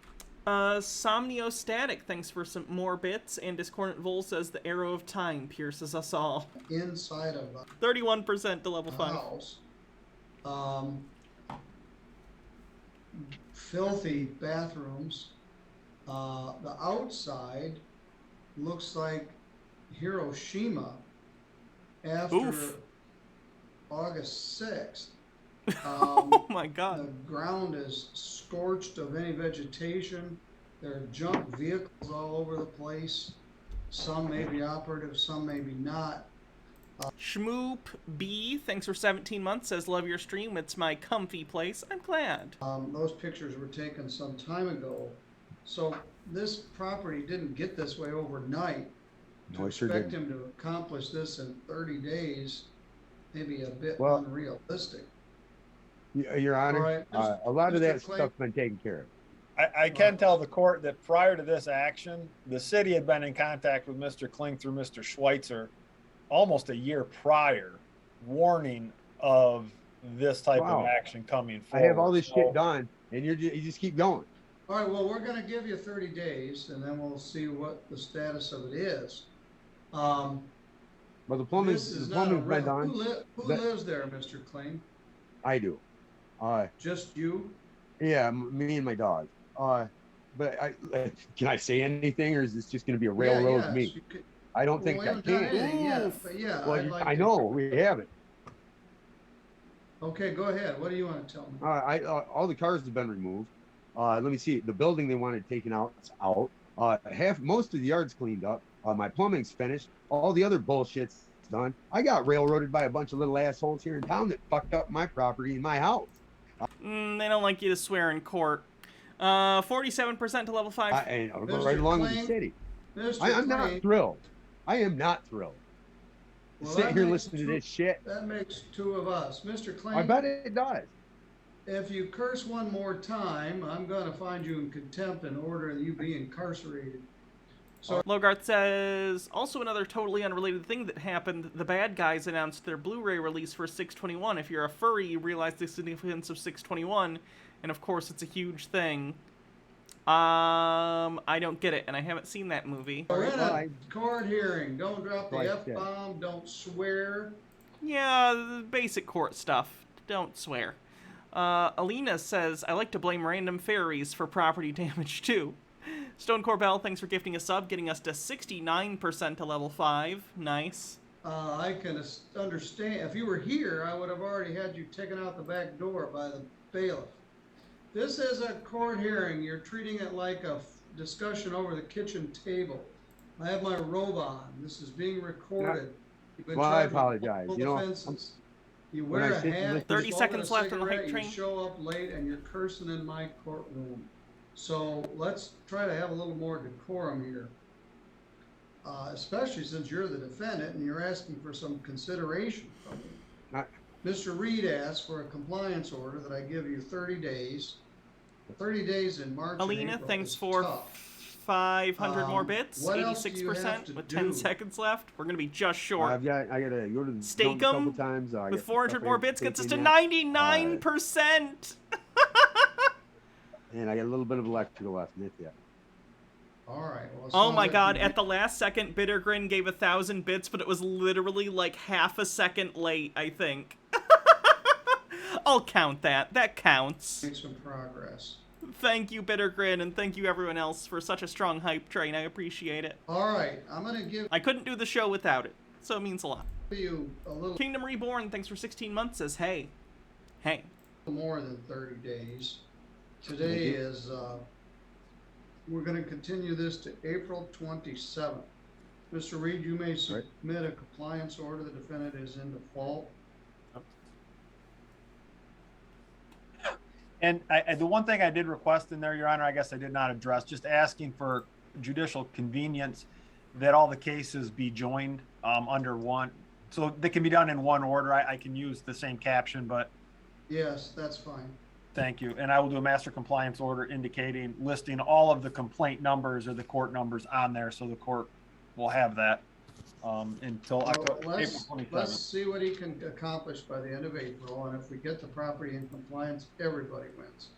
City of Sturgis is better off, he's better off, and we don't, so I'm gonna continue this to 2 p.m. on April 27th.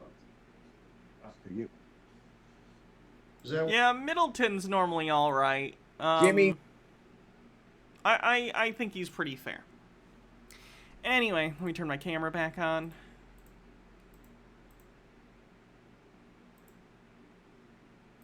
And the box around it.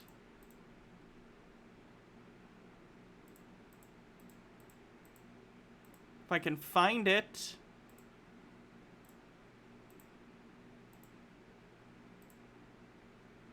Come on. Why can't I click on it? Hold on. This one? Wrong one. This one? No.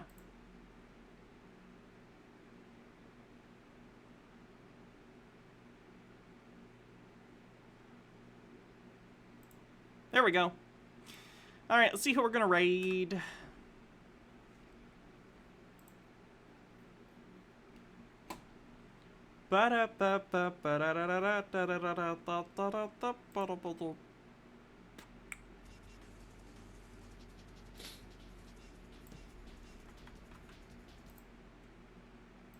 All right, have a good night, everyone. Tomorrow is D&D, so I won't see you guys tomorrow unless you,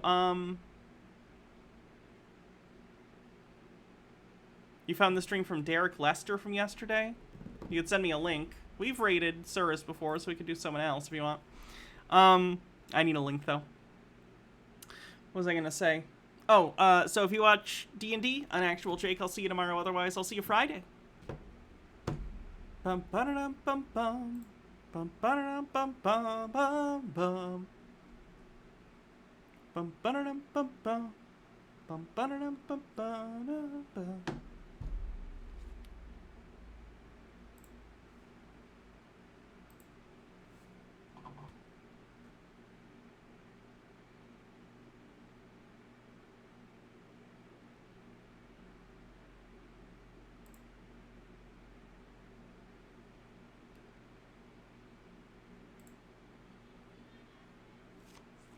I think Baja's saying something, but I can't hear her.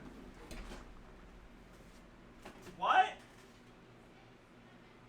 Yeah, I said send me a link.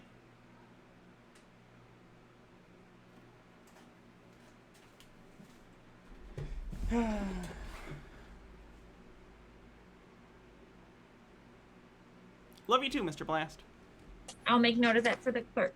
Recall Michigan versus Derek Lester. Horrible name for the people.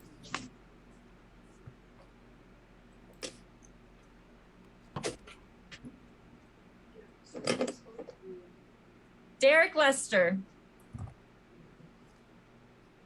Yes, good morning, Your Honor. Christopher Shemke, appearing on behalf of my client. This time to consent to the matter being heard via Zoom. My name is Derek Devon Lester. This is the Thank same you. guy who wanted to get rid of his previous lawyer? What are we doing today, counsel? Your Honor, at this time, I'm Sorry, I know I said we were going to be done, but we'll just real quick watch this follow-up and then it'll be done for my real. client of his constitutional rights to a jury trial is prepared to waive that right to a jury trial with the understanding that this matter be set for a bench trial. Sir, is that what you'd like to do today? Yes. Sir, you understand that you have the right to have a trial by a jury, Yes, I do. and that your attorney has indicated that you'd like to waive that right and you'd like to have a bench trial, which means a judge would hear this case and decide the case alone. Is that what you'd Yes. like to do? Yes, I would. He seems to be, you know, actually working with the lawyers now, so Has that's anyone good. promised you anything to get you to waive your right to a jury trial? Not a thing. Has anyone promised, has anyone threatened you? No. This is your own choice, sir? Yes, it is. Do the people also waive their right? The people waive. The court will accept the waiver finding it knowingly, voluntarily made, and with the advice of counsel. We have June 29th, July 27th, or August 31st. I'm asking for August 31st, please. Okay, this seems uneventful so far. Yeah, and that's it. Just looks like he moves on. Well, that's anticlimactic. At least you got a lawyer you can work with. Alright, have a good night, everyone. We're gonna do the raid now.